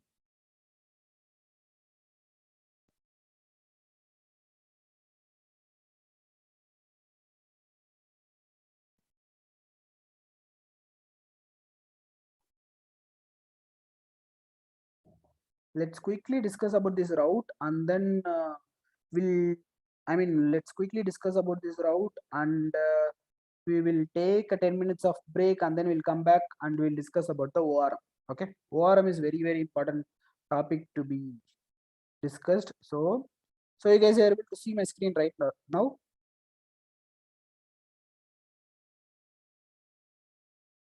Perfect, cool.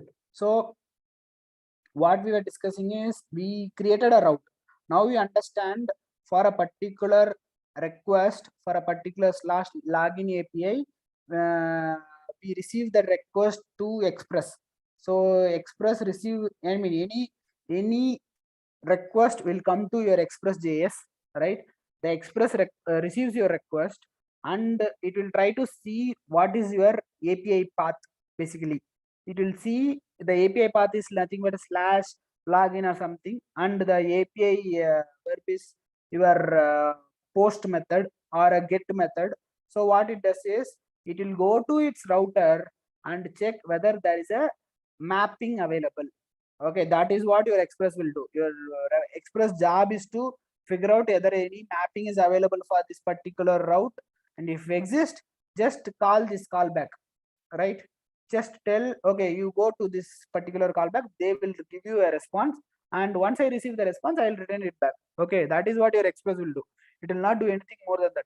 So why do we need a Express, right? Anyone answer the question, why do we need a Express JS, right?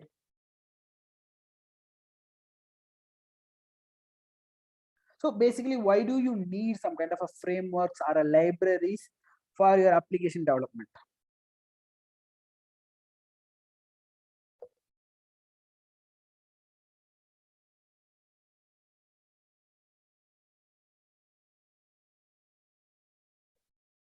Perfect. To codeless, yes. So uh, actually, if you don't have your Express or any other frameworks or libraries, what happens is, you have to handle all such code, like HTTP layer ka code you have to handle, and you have to handle the routing logics, and then you need to ensure it's some authentications mechanisms, and all such things will be taken care by Express. Also on top of it, it is a efficient code compared to what a single developer can write, because Express is being used in multiple places, and it would have saw most of the security issues. It would have seen most of the bugs related to your HTTP layering and the protocol and the routing mechanisms, everything that would have got fixed, and this framework is more reliable than a particular developer can write a code. If I am writing a code, I might miss some kind of edge cases. If you are writing some code, you might miss some kind of edge cases. So in order to solve these problems, right, these kind of frameworks comes into picture. So these frameworks will help you write code less, and then your app specific code only you write. Like app specific code, I mean the business logic you write, not something else, right? That is what your Express will do. So you understand the routings, right? Express will ensure that whether there exists a mapping, if there exists a mapping, right? For example, if there exists a router.get of /login, it has to go to the login. What this login is doing? Let's just see. So what we are doing is we take a request and response as a params, right? And then response.render of login. So what this login? This login is nothing but a login.ejs, right? So we are just saying for this particular login view, we just render this login page. This is nothing but a login.ejs. How it works? Let's see. Let's see here, right? So when I say this particular login page and I'm running it, it is rendering me the login page, because like whatever I type it in the web, whatever I type it in the web browser, everything will be considered as a get call. Like, okay, if I wanted to write a post calls, right, then I have to take a postman, and from there I have to update the HTTP verb, and then only I can call it. Or else your JavaScript code can have that post call or put call, and then you can actually this particular page can make the call. But in a web browser page, basically a browser page, you can always make a get call. Okay, so this will be considered as a get call, and for this get call, what we did, we just have a login controller. This is the login view, right? This is what it got mapped to. So once it comes inside this, we're just rendering the login page. That's it. We're not doing anything, right? Perfect. So let's see one more thing. A register page /register for /register get call. What we are doing? So we'll quickly check. So we go to the route. In the route, what we have for /register get call, we have a register view. What this register view is doing? This register view is doing just a register page ka render. What is this register page? We have this register page.ejs. This particular entire page will get rendered, right? You understand the, so rendering is nothing but your response will, once you get the, no, it's not a reload. It's like whatever the values are being updated in your page, right? That is what we call it as a render. So when I say in this particular page, these things are rendered in the sense, initially it is a blank page, it does nothing. So what I'm saying is, when I'm calling this /register page, you have to render this in the sense, there should be an icon here, and then there should be these kind of a pages. Basically you load the HTTP, you load the page what I shared. Okay, so here if you see this, right, what we are saying is, this is the page, right? This is my EJS page, which is nothing but a HTML page, right? You just load it in this page, right? That is what it means. So when I say response.render, it will come and it will come to the UI, and if I see any kind of a UI page, it will just render it over there. That is what it does. Okay, perfect.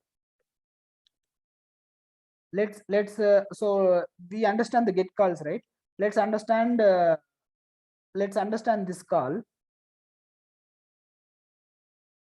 So what I'm saying is, I'm just typing some values. Let's say node at node.com. Okay, say I'm calling password as node, confirm password as node. Okay, so this register call is what call?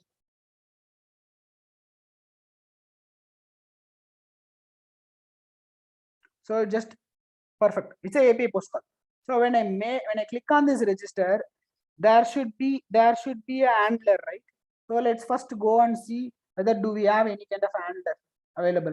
So where do you see in this code base?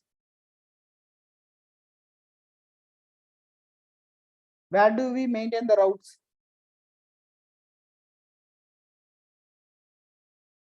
Anyone? So we maintain inside the routes folder, right? Perfect, in the login.js. So you go here and see for the post of a register, what do we have in the line number 20, right? The line number 20 router.post for this particular / register API. What do we have? We have something called register user, right? So let's go inside this particular method. This particular method is nothing but a controller. What your controller will do? Your controller will take care of your business logic. So you guys are agree? Like what is the business logic as part of the register? What is the business logic I need to do as part of a register? So if I'm registering to facebook.com or if I'm registering to Instagram, right? What is the purpose of register? Register is nothing but a sign up, right? Perfect. It is to store the values. I mean, store your user information and your password details to somewhere, so that later point in time, if you come and log in, I can validate it. Perfect. So that is the purpose of this, right? This is my business logic. You guys agree, right? So let's get into this particular code base. What we do. So we are trying to take the form items. Basically, these are all the form items, right? Name, email address, password, confirm password. These are all the form items. So this is what we are trying to take it. Okay. So what we do is we just do some kind of a validation.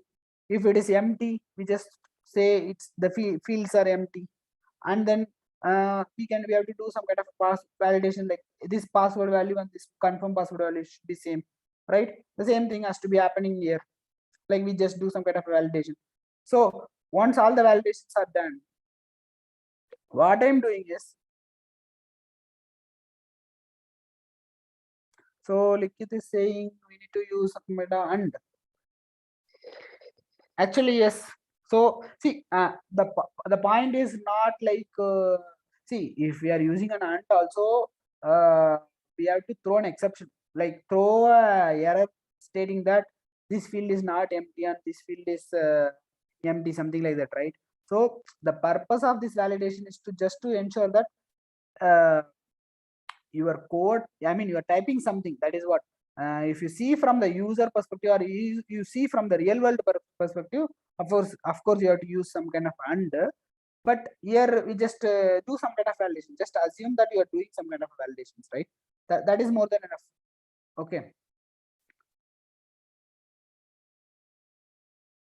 Yeah, I mean, we can have different set of validations from different set of people. Like a client can do its own set of validations, a server can do its own set of validations. Let's say in this case, since we discuss about this, I just wanted to say your whatever the fields you are filling it, not filling it, that can be your client level validation. And also your server also should do the same validation, just to ensure that your, instead of your view calling the API, your postman, you know about postman, right? A postman is nothing but a, will help you to call the APIs, right? So your postman also can make a call and passing some empty values, right? So both the server and the client should do the validation of empty checks. Okay, that is one thing. And the next thing is whether the user is already present. Let's say in this case, We are not doing all such logics here, but just for the sake of discussion, I'm telling this. Let's say I have a user ID, this email ID. This email ID is already present. Let's assume in my user table, this particular email ID, someone else already registered in the name of Node.js. Okay, right? And I am trying to reuse the same email ID. So in this case, who should validate? Client or a server? Anyone? Perfect. A server should handle it. Why? Because only server knows whether this user is already exist or not, right? That's why we need a server. Perfect. Perfect. So all those validations we can do. That is not the concern here. The concern here is to how do you actually store it. That storage part is what matters, at least in this place. Okay. So what we are doing is, so all the validations are passed. So we are coming here. So what is this user, right? This user is nothing but your database model, right? So let me go inside this user. See, what we are doing is, we are doing some bunch of steps here. So in order to create a db.user, what we are doing is, we are like saying require of this user.js. User.js will have some kind of a definition, and we are passing Sequelize. What do you mean by Sequelize? Sequelize is your ORM, that object relation mapping, right? So that part we will discuss it after our break. Okay. So Sequelize and then the ORM part we will discuss it. So let's take 15 minutes of break. Now it's 21:41. So we'll come back around 21:56. Okay.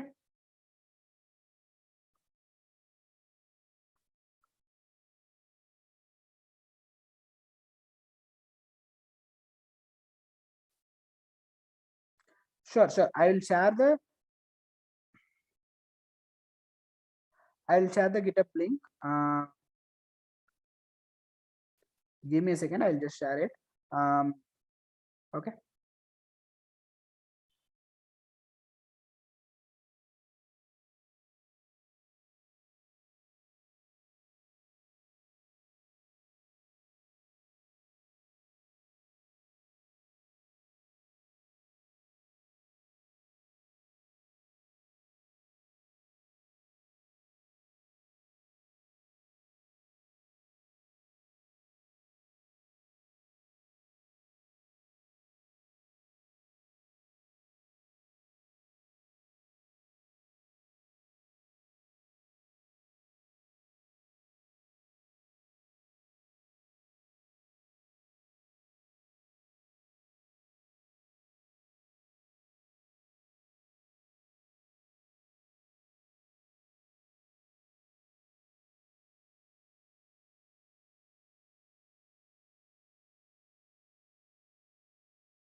Hello guys, welcome back. We'll wait for another minute and then we'll get started.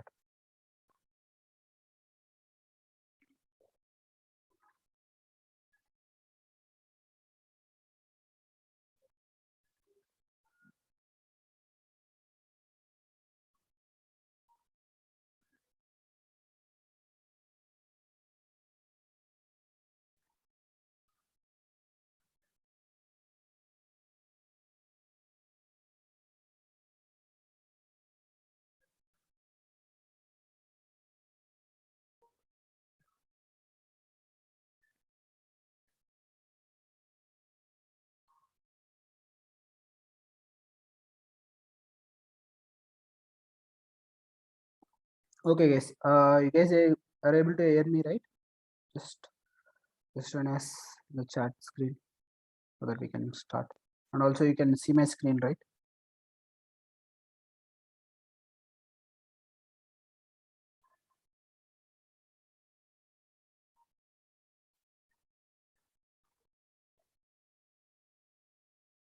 Hello.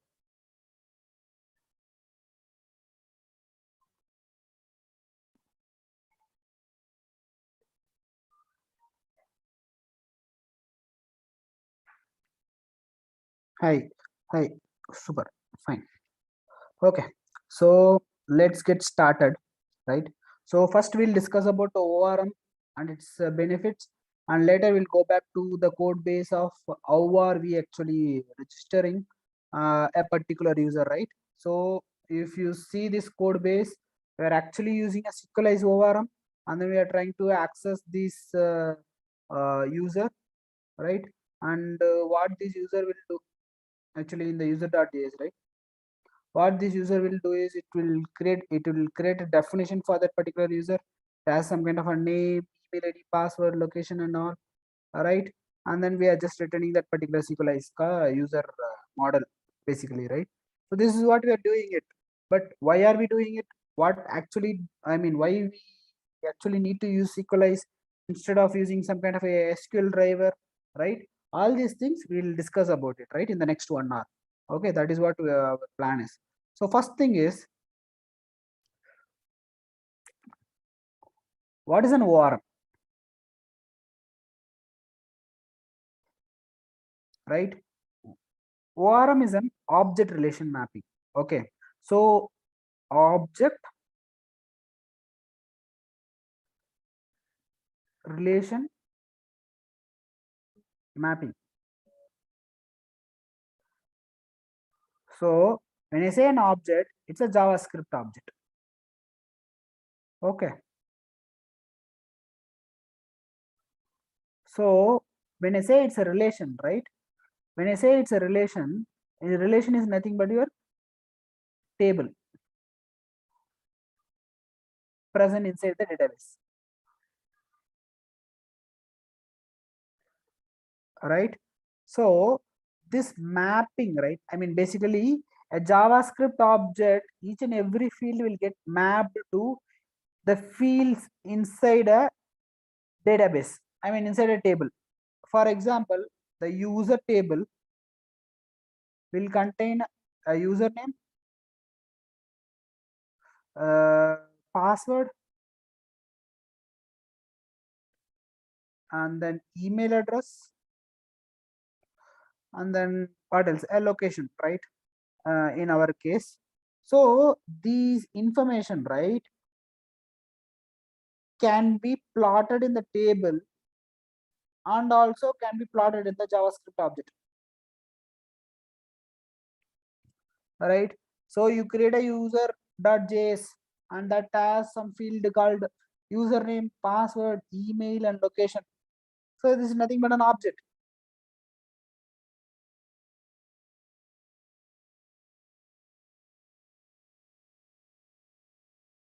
Hello, you guys can able to hear me? Fine, fine, fine. Okay, cool. So you guys understand, right? You can create a JavaScript object, and the same JavaScript object can be used as a table entries, right? I mean a table definition, right, actually, right? So this is what your object relation mapping will do. This is what the ORM will do. right? So here comes my question, right? Why do we need a ORM? Since you already attended this, anyone wanted to, anyone wanted to try a guess here, like to skip SQL queries? Yeah, kind of, right? Okay. And there are some, there are some drivers which can help me query it. Yeah, okay. To access the database quickly, to write less queries. Okay, fine. Raw queries are long. Okay, okay. So everyone is saying things related to querying, right? Okay, fine. That is a valid case. Okay, but we have some other scenarios also. Okay, let me speak about that, right? First, let's consider I have MySQL DB. You guys know MySQL DB, right? Okay, so in this MySQL DB, I have few tables. Okay, and what I did is, and I have some columns, and what I did is I deployed it in the production. Okay, it is already in production. Okay, so what some problems I'm seeing with the MySQL DB, let's assume. Okay, so let's say my MySQL DB is not returning proper results.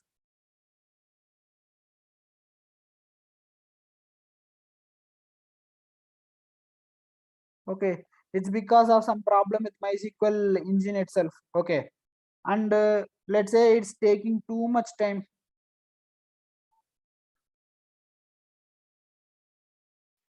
Okay, right, fine. For this problem, right, I wanted to say, instead of this MySQL DB, I wanted to go to Postgres.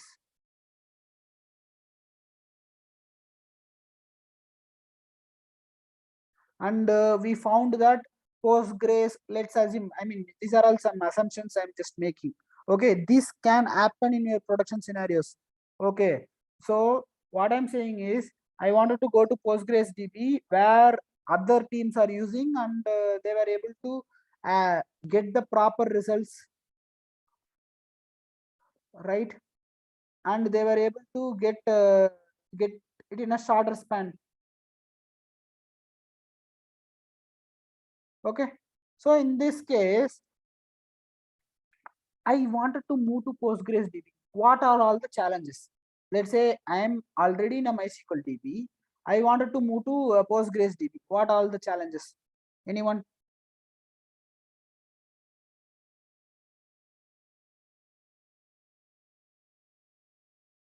Obviously. So Postgres understand one kind of a queries, and MySQL understand one kind of a query, right? So Postgres understand one kind of a query, and MySQL understand one kind of a query, right? So we need to rewrite majority of our code, which is tightly coupled to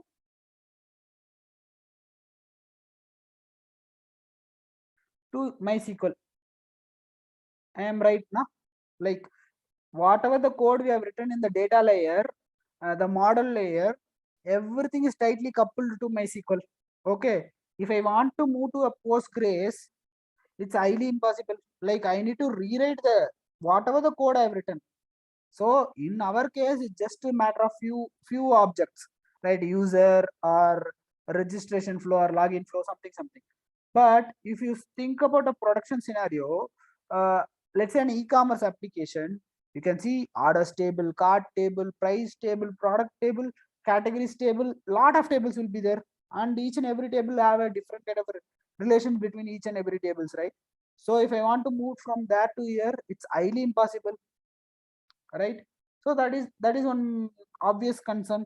So what my object relation mapping will do, What my ORM will do? So ORM is agnostic of what database reside inside. Okay. So when I say agnostic, the sense like if I have a MySQL DB, I just need to say whenever I create a Sequelize object, right? I just need to say the dialect as MySQL. When I say Postgres, I just need to the dialect as Postgres. That's it. Nothing else. There is a proper abstraction. There is a proper abstraction between the ORM and the database under it. Okay. A database can be replaceable, but ORM will just stay there. So which means your code will stay there. You just need to make a few configuration changes, right? Few configuration changes you need to do, and then you can actually make a call to any database which is present inside, right? That is one major use case, right?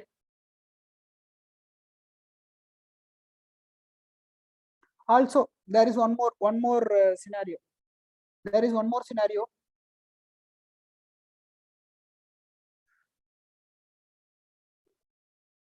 Let's say I have one table called user.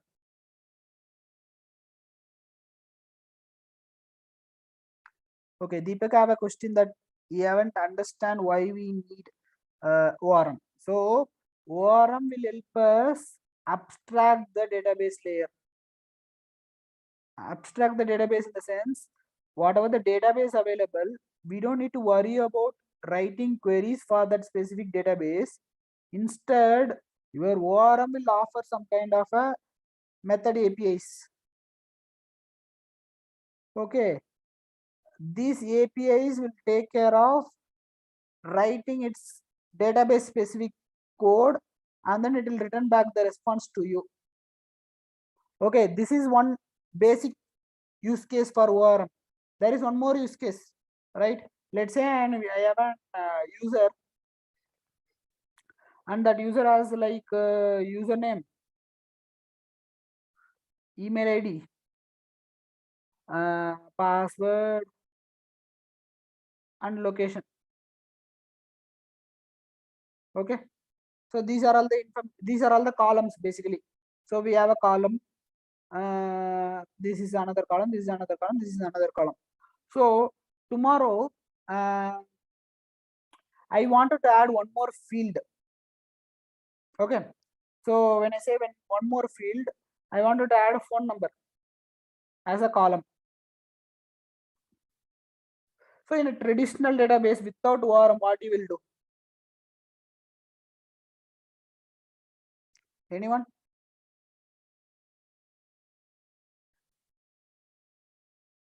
I mean, without using a ORM. So if you have to add one column to your database, right? What will you do?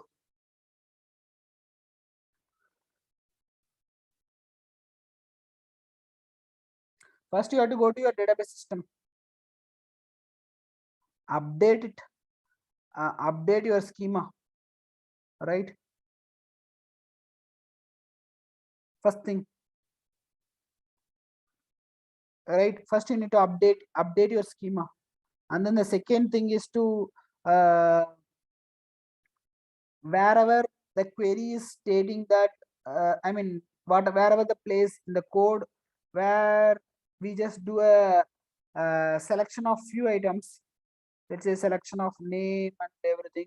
So you need to ensure that this column also gets added there, right? Right. So these all things can be taken care by ORM. Like you really don't need to do anything related to your database system. What you need to do is you just need to add a entry in your ORM model. Basically, your ORM model is nothing but a user.js something.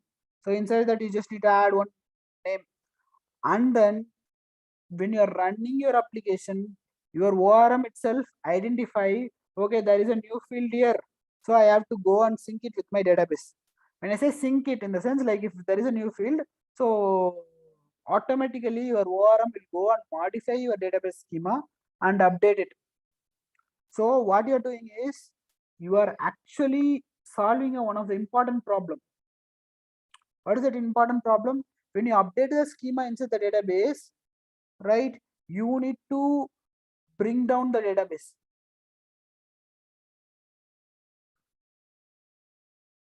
So when you bring down the database, your application is not available to serve the request, which means availability is gone. But in this case, your ORM is taking care of everything. So two things, ORM provides a proper abstraction between your database and this, and also it will ensure that whatever the changes happen in the code layer, that get replicated to your database layer. These are all the two major benefits of your ORM, right? And let me put it in a different way. Right? The advantages of using the Sequelize ORM, right? First thing is you can able to write less code, right? You guys are agreeing with me? Like you will be writing less code because you don't need to handle any kind of queries, right?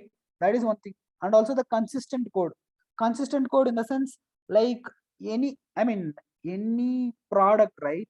A product can be developed by multiple developers. Okay, so one developer write a query in one way, another developer write a query in another way. Correct? So if I want to fetch the product details in one particular code flow, I will write one query in a different way. But tomorrow some other developer comes in, so he is trying to query the same thing but in a different flow. So what he do, he is writing his own set of queries, he is writing his own custom logics there, right? So what I'm saying is your code become consistent if you are using ORM, because both the developers will access the ORM and the ORM will specify only specific methods, the method APIs, right? You just need to go and call those APIs. If I want to find something, call the find one method. If I want to find multiple method, find all methods. And if I want to insert something, add method. They modify it, you need to update the method. Like there are some methods available, right? You just need to call that. So that is one important thing. And also obviously it will avoid most of the SQL queries. You don't need to write any of the SQL queries in your code base. Majority of the SQL queries will be taken care by your ORM. If in case if you want to write some kind of a, analytical purpose queries, then you can write your own custom queries and then you can actually send it via your ORM. Okay, that is also possible. And like I said, it will abstract the database engine. We don't even worry about what database is present inside this system. I don't care about it. Like regardless of whatever the database system is, so let's say tomorrow MySQL itself is not providing any kind of updates to you, like any driver update, nothing, no updates they are providing. Let's say that is crashed down and then no more support for this MySQL. So you have to transfer to some other database system, right? So in that case, we don't need to worry about that because there is a proper abstraction which is being maintained using the ORM. Right? So that is how you make abstraction between the code and the database, right?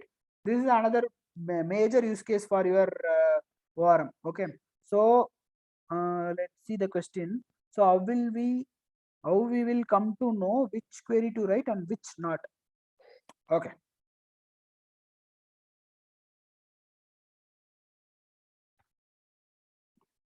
See, for any model, right? Any model, we will have some kind of a predefined methods. Okay, that predefined methods will say find by ID or something. Okay, let's say, so we'll just pass an ID 1 2 3 4 something, and then it will return me one record. Perfect, I know. So and then there can be some kind of a find all method will be there. Okay, and there can be another method called find by page. When I say page, you just need to pass the page number. Okay, so and then you need to do some kind of a insert of the object, right? So similarly you write different set of queries, like basically for any model, right? You just need to see the CRUD operation will be available by default. Okay. So, but when you wanted to deal with multiple, let's say you wanted to write a join query and figure out some, and you want to do some kind of a group by operations.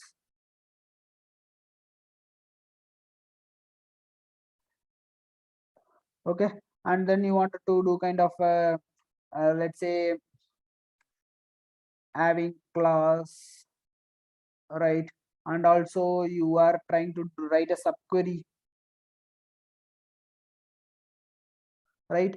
In these scenarios, your ORM might not give a proper support. Your ORM will give support for CRUD operations, but what your ORM will do is run some query, run custom query, something like that. It will have its own value. So you just need to pass the query as part of it. So this query will take care of running this particular custom query, and then it will return back whatever the response it receives. Okay, such functionality it will give. But if you want to do some kind of a subquery, or you want to do some kind of a group by operations, it depends on ORM to ORM. Okay, some ORMs will have some kind of a functionalities, some ORM will not have such kind of functionalities. Okay, so you need to decide when to write your custom queries and when to write it, not to write your custom queries. If it is related to your CRUD based operations, you don't need to write your custom queries, right? That level of support your ORMs will provide. Okay, did I answer your question, Nishant? Like, you understand when to use, when not to use? Perfect.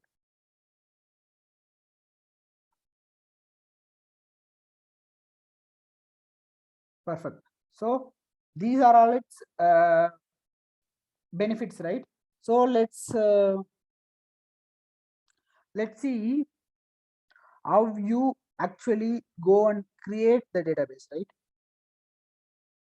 So this is my MySQL workbench. You can actually go to your MySQL, and then actually you can install it from online itself. So it for free, right? So what do we have is, we have some kind of a database that is called app. Perfect. So this database will contain some kind of a tables. Okay, this table has users and columns and stuff like that. Okay, so currently what we will do is, so this particular database, this particular table, how did we receive these kind of a user information? If we don't have ORM, right, what we do is we will write our own query, like a create table, and it's possible columns and all we will be like mentioning, and then that we will execute that query, right? So in this case, we don't need to actually do all these things. Rather, what we can do is, we'll go here. So if you see this user.js, right, what we did is actually we are just taking a Sequelize as a parameter. Okay, the Sequelize is nothing but this one. Sequelize is your library. We have taken a Sequelize library, and also we created a Sequelize object. How did we create a Sequelize object?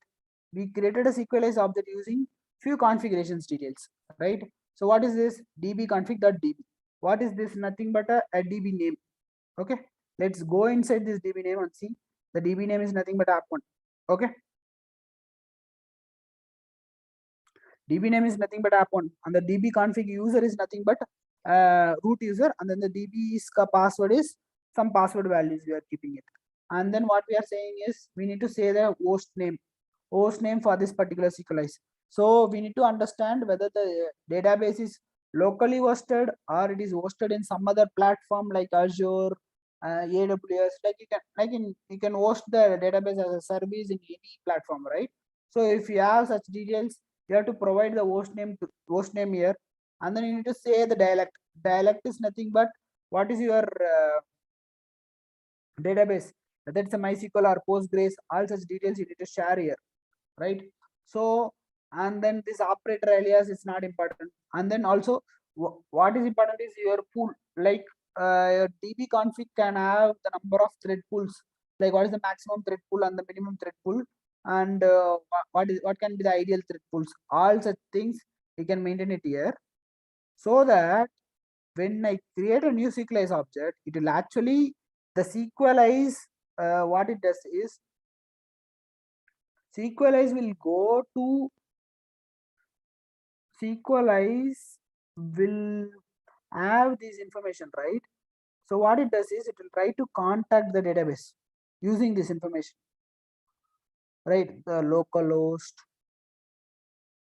and then the port number, some port number, and then the user equal to root, and -p equal to some password, and it will try to make a contact, make a connection to the database. So once it is able to successfully make a connection, what it does is,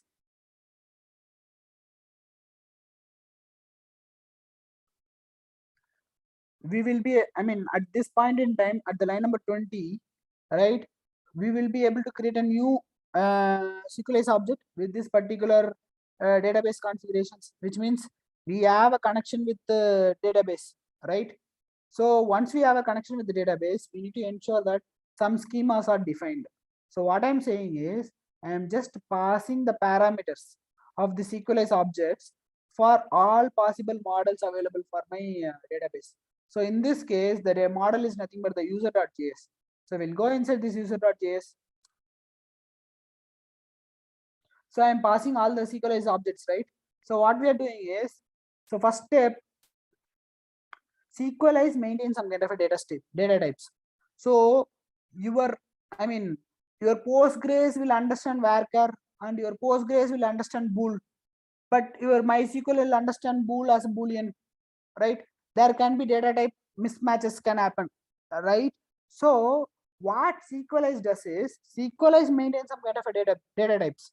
Okay, you just need to mention those data types for your fields. So here what I'm doing is Sequelize.define of whatever the columns I wanted to add. So the name, and then what I'm saying is this type is nothing but a string, and whether allow null is possible. Allow null is possible means like whether this has to be present, like non-nullable fields. In the database we have something called non-nullable. So such information we can pass, right? And also the email, we can say it's a nullable field or not, and then whether it's a string or not, and also the password, and also even like even some cases like where you can say that primary key and all such things. We are not going into such details. We're just saying that we can able to store these kind of informations. That's it. We are not getting into like primary key, foreign key relationship. That is like we will learn about it later point in time when we are like actually writing the e-commerce related applications, right? So currently let's just understand what Sequelizes is doing it for us. So we have defined all these things, okay, and with the help of Sequelize, okay. So before that I'll just go and check any questions. Okay, so we have two questions. What is Sequelize and capital Sequelize, right? So the capital Sequelize is the library which we are using, and then small Sequelize, right? This is nothing but an object to your database. So this capital Sequelize is to ensure is to get some of the static methods available in your Sequelize library. For example, the data types which can be used. So all this, for that purpose, we are just sending the static. I mean the capital Sequelize, which is nothing but your Sequelize ORM library. But the small Sequelize is nothing but your database connection. Okay, think it in terms of your database connection. Okay, what I'm saying is you have given a object, that Sequelize object, you are saying that for this particular database connection you define this particular table for me. Okay, so your Sequelize will take care of creating a table.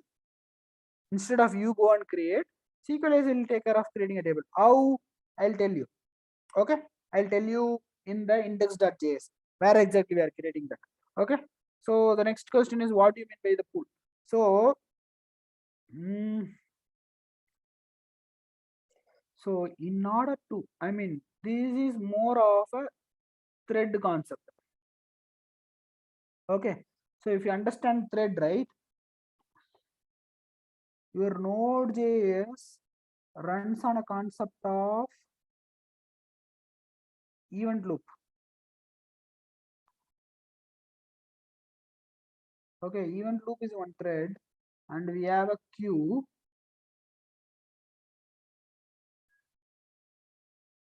Right, so and request 1, request 2, request 3. Okay, let's assume this. Okay, this is your basic concept. Okay, so what I'm saying is, there are 3 requests at the same millisecond. So let's say 20 to 26 10 26 minute 10 seconds, I am sending 3 requests to my server.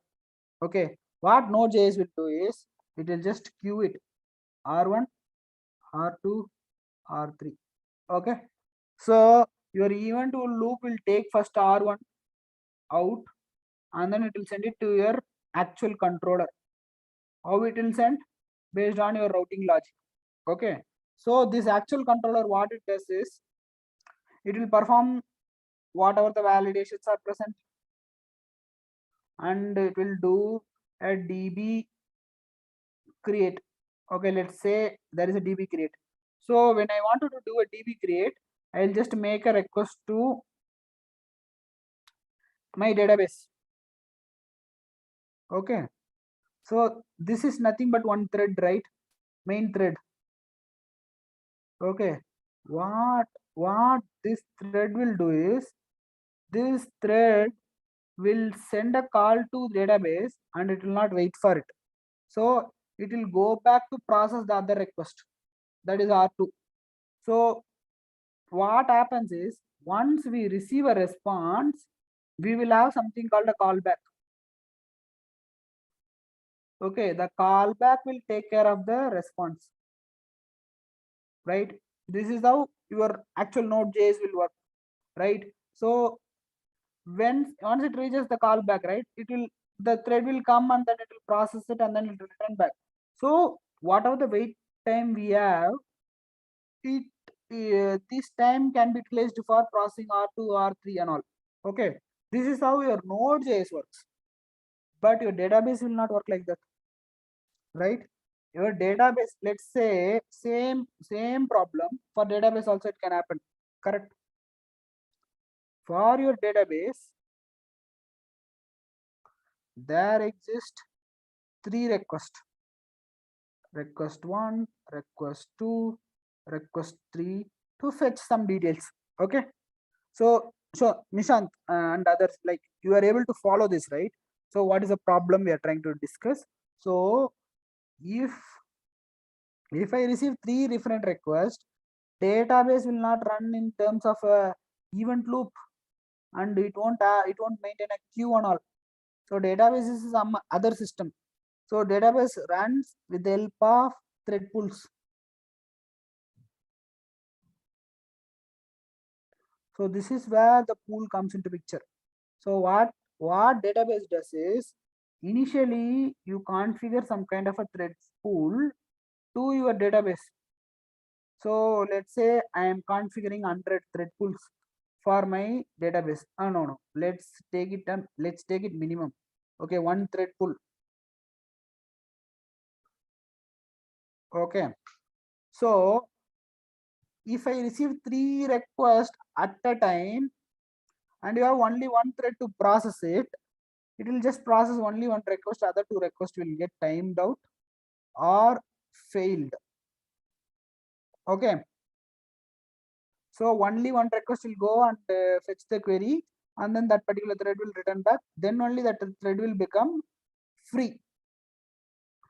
I mean, you guys understand what is a thread and all, right? Like, If you don't, just let me know. Maybe I can make it more simpler terms.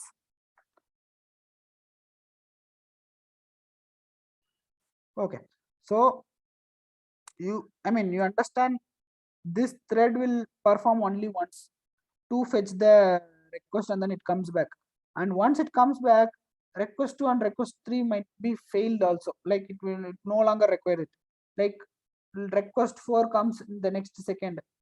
So the same thread will go and perform the request 4. Right? So this is what a thread pool operation happens as part of your database, right? So usually what we do is the thread pool will be in the range of hundreds, right? And also it depends on your database systems. Like currently database can itself maintain the thread pool, but there are some local database like MySQL and all require some kind of a thread pool which we have to configure. Okay, so if I say thread 100, I am telling 100 parallel request can be processed. Can I say this? Can I say this? So if I say a thread pool as 100, I am saying 100 parallel requests can be processed as part of this database. I am not saying in terms of a Node.js server or a client side.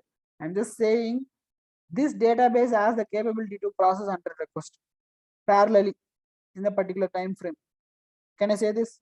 So can you please repeat, sir? Wow. Okay. So I asked about the thread pool. Like if you understand thread pool, how exactly it works on the database side. That was the discussion. Okay. So Parag is saying 100 parallel single thread. See, thread pool is nothing but 100 different threads. 100 different threads present for a database. Present for a database. See, a database is nothing but another system. That system is configured specifically for database related activities. Okay, it is not, it is it is similar to a server, but database server will perform operations only specific to a database related. Like you consider your system, right? Whatever the system you have, the same system can act like your server. You agree or not? So what I can do is I can register something and then I can post some application in this via internet protocol. Then my system will become a server. But whether it can handle so many requests, that is not the case, because that is not what is meant for, right? So similarly, a database is nothing but a system where I am saying 100 possible threads. I am just telling it to the database that okay, you process 100 possible requests. Whatever the request comes in, you take that request, keep it with yourself, and then process it, and then come back and become a free request. That is what a thread pool is. So thread pool is nothing but a pool, group of threads available to process the request. Okay, so in a database terms, most of the modern database systems, we don't need to specify the thread pools. Okay, modern database systems will have that capability to understand what its requirement, and it will automatically process it. But these MySQL kind of a database are like either local purpose database, you need to specify the thread pool count. That is why we need the thread pool. Okay.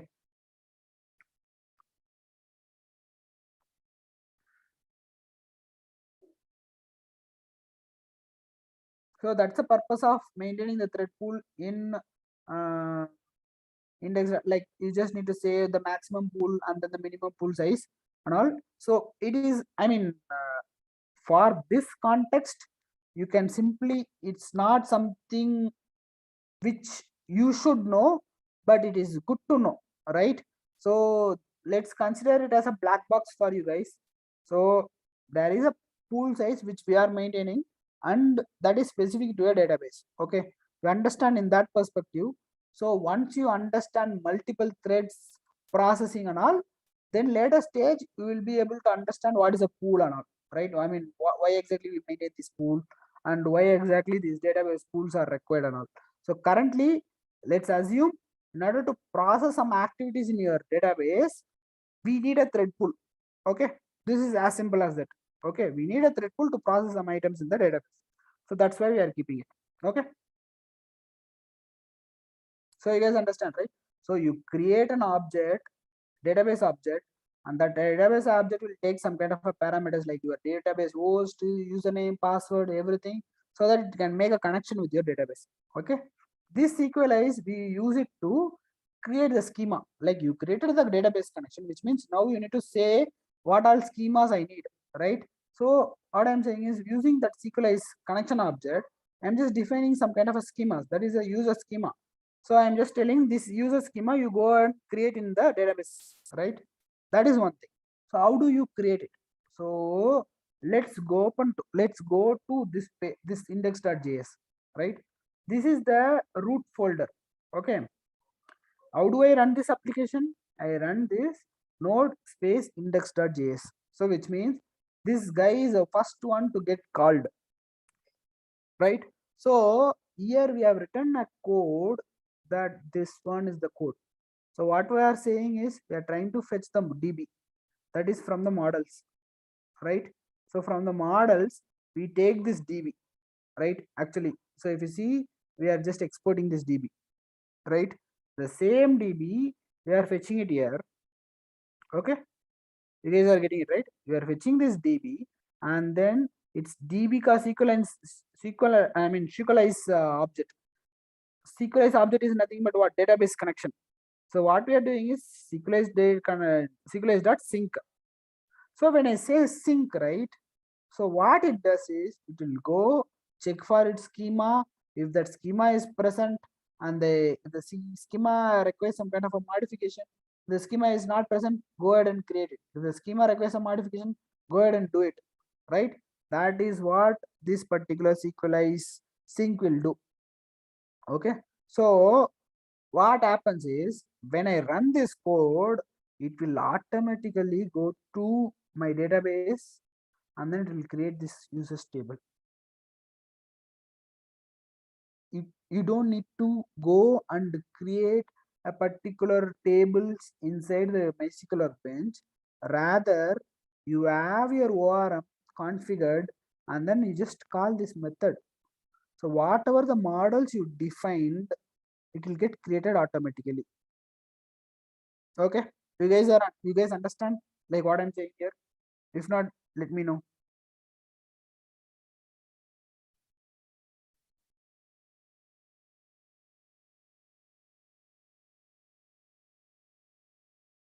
So I'm repeating it because this is one of the major feature which we discussed, right?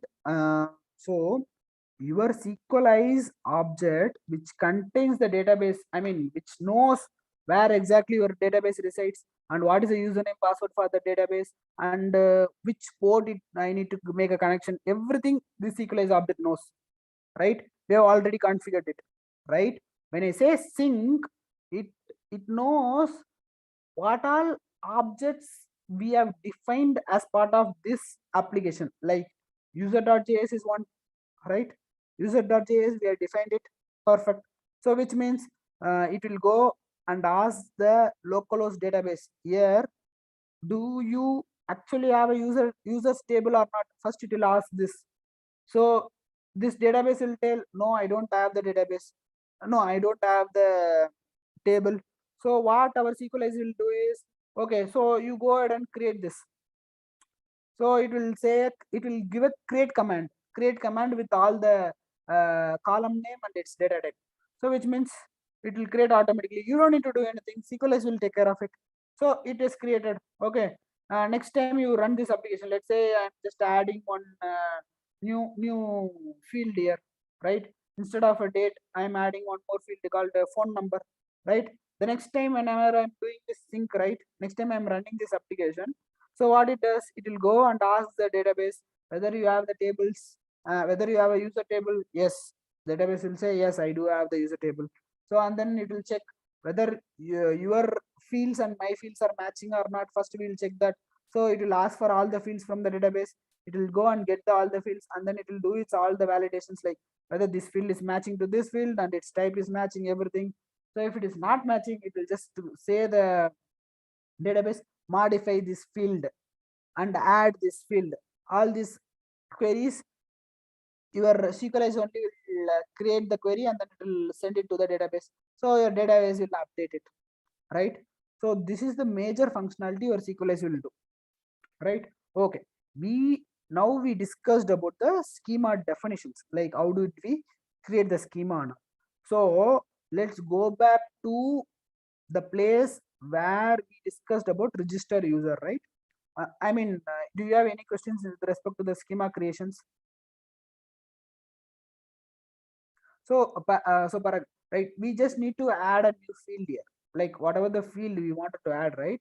You just need to add it over here. That's it. We don't need to do anything else, right? You add a new field and you restart your system. I mean, you restart your application. That will take care of syncing it. I mean, Sequelize will take care of syncing it, adding a new column, right?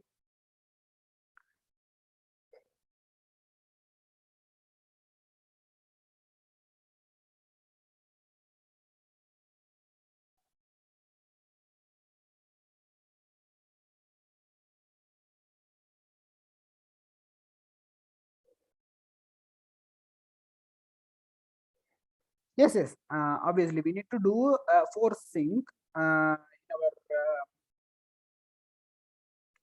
our index.js.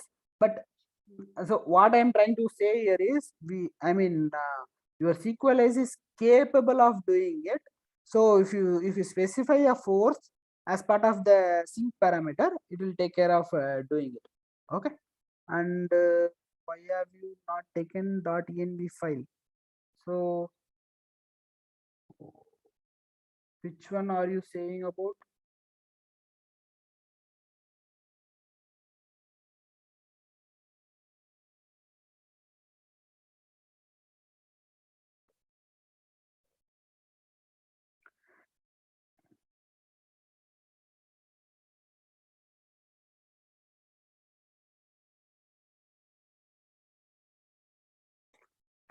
See, so Nishan, the purpose of it is, uh, what I'm saying is, ignore the, I mean, ignore other details.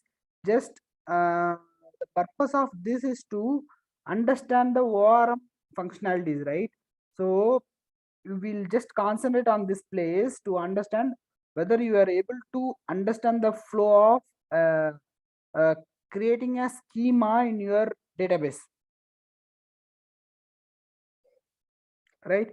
So once one I mean there are other files which is just to ensure your, the demo is working fine and your app is working fine. That's it. We are not writing any kind of production code here to verify like different possible environments and stuff like that, right? So just understand this Sequelize schema creation process. We will discuss about the insertion of data in our Sequelize, right? So we already saw a page where we can actually go and register, right? So before the break, right, we were discussing about this. Like, you give your name, email address, password, and confirm password. When you click on the register, a post of register will come into picture, right? Where exactly that post of register is? So you go to the models. You go to the first, you go to the routes. Post of register is in the register user. So click on this, which is actually, okay, sorry, I think I clicked the wrong one.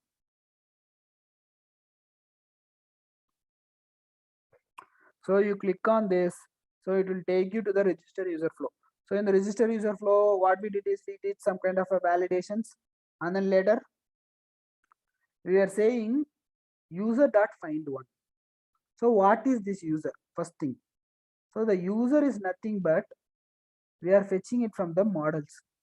Okay, models dot user, right? Where are we defining that? So we are defining it in the index.js, right? So db.user, which will require slash, this object will be there, this particular model object part of this db.user, right? The same thing we are fetching it there also, right? So we have this user model, right? This user model will have some methods, that is a find one. There are other methods which will be present. So what we are saying is, for this user model, I am saying you just fetch me this email value, like whatever the value I am passing, right? This value is coming from the request. I am saying if there exists a value for this particular email address, then give me that particular object. That object is nothing but an user object, right? So you give me this user object. So what we are doing is, we are just checking a condition that if there exists an object, we will say this particular email is already exist, and then we will just simply render the registration page itself. We won't do anything. Okay. If that user doesn't exist, what we are doing is some kind of a bsalt algorithm, I mean bcrypt algorithm we are using. So it's not related to our ORM, but what I can say is, let's understand very high level that you should not store your password as a plain string in your database. Okay, the reason is security issue. Why? If anyone have access directly to the database, they can go to your database and see all the records, right? So which means currently, right? Currently I have access to this MySQL data, MySQL workbench. So I'll go to this user and and simply write a query on top of this and then see all the values, right? That is not what is expected. You should not do that. So what we need to do is, we need to hash it in the sense, we should like understand in these terms. You encrypt this value so that no one understand what is a password is being stored. Okay. uh, let's put it in very very high level, so that we are not concentrating on here, rather we concentrate on our ORM, right? So any questions here, like you just encrypt the password so that that particular password value you are passing it as an hash, right? That is what we are doing here. Okay. So how do we create a user, right? Simple. A method, you just need to create, like user dot create of, you just need to pass all the possible parameters in that. And what do we have, like we have to, what do we have only two possible options, which is, I mean, we have only two possible scenarios which might happen, right? With the create one, it can become success, and another it can become a failure. Like when it can become a failure, there can be a scenario where your database system itself down, or your database system is not taking your request. Some issues, like no system is reliable. So your code should ensure that your system is reliable or not, right? So what we are doing is, we are making a catch block, and then if the creation of that user is not happening, we're just saying some error occurred, and then like we are just returning a response status of 500. That's it. So if we can able to,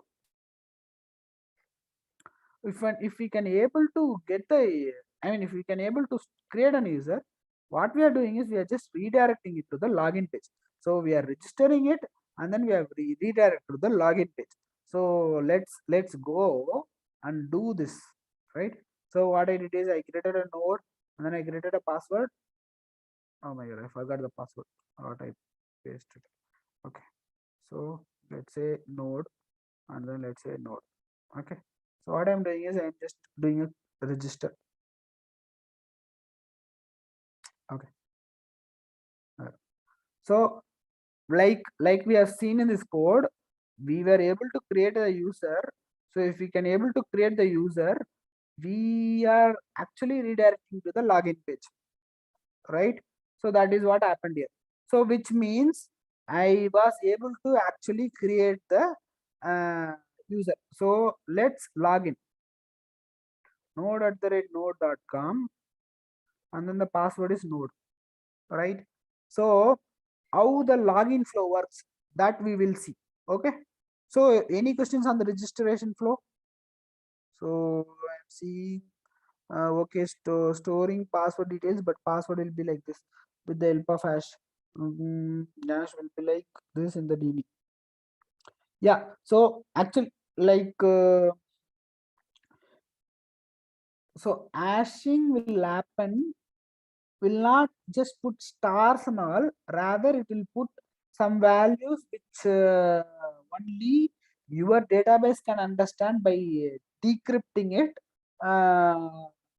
Using some kind of a secret. Okay, so like Likit said, like it will have some kind of a random value which you will not understand, or even the database like who are able to see the password, right, will not understand, and they will not able to decrypt the original password, right? So this is how we store the hashing one. Okay, fine, cool. So now we will understand the login flow uh, in terms of two things. One in terms of MVC, and another is in terms of this one, ORM. Like that is what major focus, right?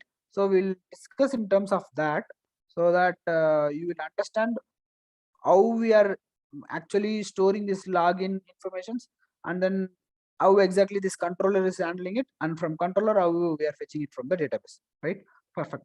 So when I make this button, when I click on this button, we already know this is nothing but a submit button. For the submit button, there is a slash login call. That login call is a post call that we already see, correct? So what we do, we go to the routes, we check, is there any post call for the login? Yes, we do have the post call. So what do we have is the login user. So what are we doing here? So this is nothing but another custom logic, right? So we are fetching the request body, and from the body we are fetching the email and password. See, this is a post call, and we are fetching it from the request body, not from the request parameters, right? So and then we do some kind of a validation whether the email is not empty or this one is not empty. So Deepak, I already shared the GitHub link in the chat section, so you can able to get it, right? So and then what we are doing is we are going to the else condition. So what we do is we are using the passport.js to authenticate this request. And what are we saying is we use some kind of a strategy. Like what strategy? It's a local strategy. There are different possible strategies as part of the password authentications. That is not, I mean, that we can explore it later, but assume that this guy will authenticate you by doing a specific set of operations. Okay, so once this authentication is done, if it is success, I will go to the dashboard URL, and if it is a failure, it will go to the login URL. This is what I am saying here. Okay, I am not saying anything else. So let's go inside this. So this will be like from your passport.js, we will have this login.check, right? I mean, we have this passport.js in our auth, which will do its login check. What exactly we are doing is, let's see this, right? So we have created some kind of local strategy for this particular email address. So what we are doing is we are just going and checking whether this particular item present in our user database. Perfect. So if you want to log in, right, what do? You go check whether this particular item is present or not. Yeah, if it is present, okay, check its password, and whatever the password is being passed, whether these two are equal or not. If it is equal, then just say, yeah, this guy is a valid user. If it is not equal, then say this guy is not a valid user. This is what a basic use case is, right? So here what we are doing is actually we go and ask the user whether the user is present or not. If the user is not present, which means the user is not at all registered. We are just saying, okay, this guy is a wrong email, and then just return it. Okay, we will not do anything. Okay, so and the next thing is your bcrypt, because we stored in the database, we stored the hash, and now the login flow we get the password as a plain string, right? It's a plain string. So we need to ensure with the help of bcrypt this password I am passing, and then the user dot password is I am passing it. The decrypt, what it will do is it will convert this password into an hash, and then it will just compare this user dot password and this password. If both are same, it will say is match is true. If the both are not different, it will say is match is false.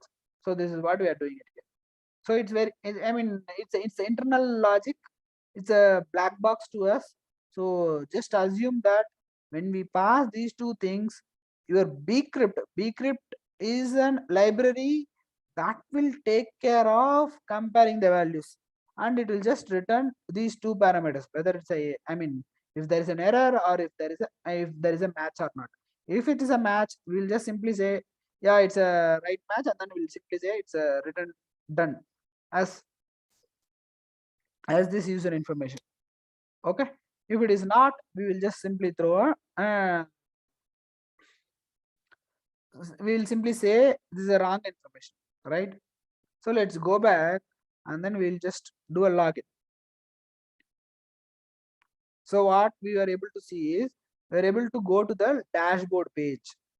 So dashboard page, we will be able to see the name of the user that get added, and then we'll just have this logout and then login, like some small screen, right? uh, so, and also, right, if you see this login, we maintain some kind of a strategy. That strategy will be a session based strategy. We see we are initializing it as a password session, so which means these are all something additional, right? If I put this and then if I run, see the node is still maintained, because for this particular session I don't need to do multiple times login. For the same session ID, I just do one time login, and then wherever I call it, it should be able to fetch the same session and ID, and from there it will say, okay, this guy is just now authenticated, I don't want to do authentication again, right? So those things is possible here.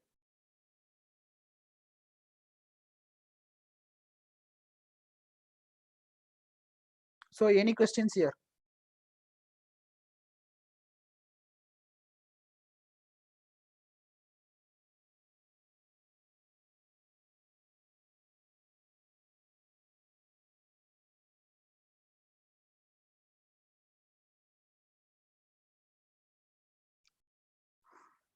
So we have a question that in Postman we said post, how browser understand it is post request, what we do for that.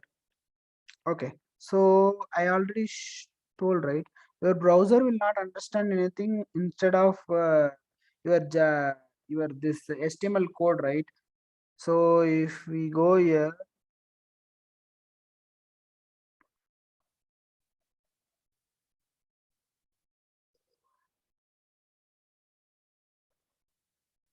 we maintain this method called post. Like when you make this submit request, when you click on this, your HTML, I mean this particular EJS file will take care of making a call to the API. Agreed, right? So from there, okay, this is an action. For this action, you make a post call. This is what we do.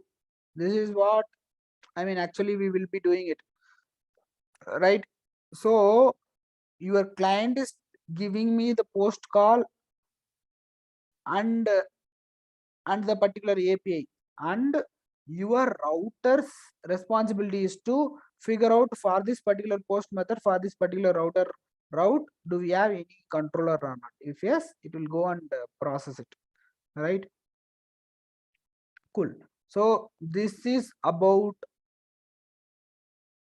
the ORM, and ORM has multiple functions. Okay, and these functions and all, we just, it's like, it's just a library which you are going to use it. Just consider in terms of like a library which you are not aware of, but you have the documentations available, and you just need to kind of what I would suggest is you just need to try to create different possible queries. Like you do a create query, or you do a find any, or find all, like all such possible method APIs are available, right? Just try to explore that, in that way you will be well versed with Sequelize, right? And that is something which will help you in the later stages. Like in the later stages, whatever we did is very very small thing, right? If you are trying to create an entire e-commerce application, so the Sequelize ORM will help you a lot. And you try to create different possible methods, and you can able to create multiple complex queries and all. So what we did for today is we just showed you what all possible options available to get started with Sequelize. And we also discussed about the MVC architecture, like paradigm, right? So what is a model, what is a view, and then what is a controller, and what is its purpose, and how exactly you form your project. In the sense, like you can have your own set of controller under one place and models under the one place, and is basically abstracting the code for each and every layer, right? And views in a different place. So all those things we discussed today. And also we discussed about an I mean, we saw a few flows like the login flow and then the register flow. All such things we discussed it. And yeah, so this is the summary of what we did today. And if I see this question, where is CSS file stored for this EJS file? So the EJS file is nothing but your embedded JavaScript, right? So if you see, there can be some kind of, so this is your CSS file, and this CSS file is a predefined one. And what you can do is, like CSS you can define it in locally, like .css, style.css, and then you can create a class or a dot header files, or even like you can give the div name itself, or even the particular button name itself, right? You can create your own set of CSS files, and then you just need to actually export that particular style.css as part of this. And then you give you give that class name, right? This is a predefined class name, that's why we are not exporting anything. So similarly, you can add your own set of CSS files.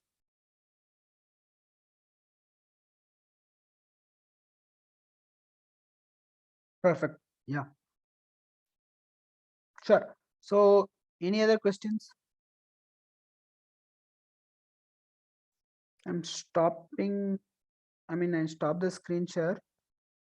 So we are already reached the time 11:03 now. So if you have any other questions, we'll discuss about it. If not, we can close it. Close the session.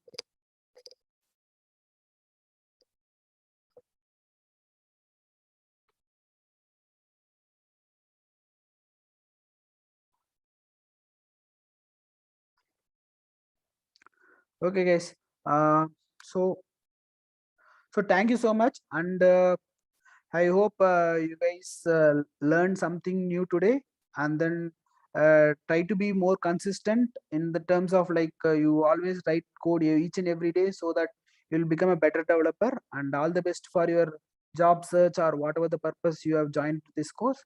I just wish you all the best. Thank you, guys.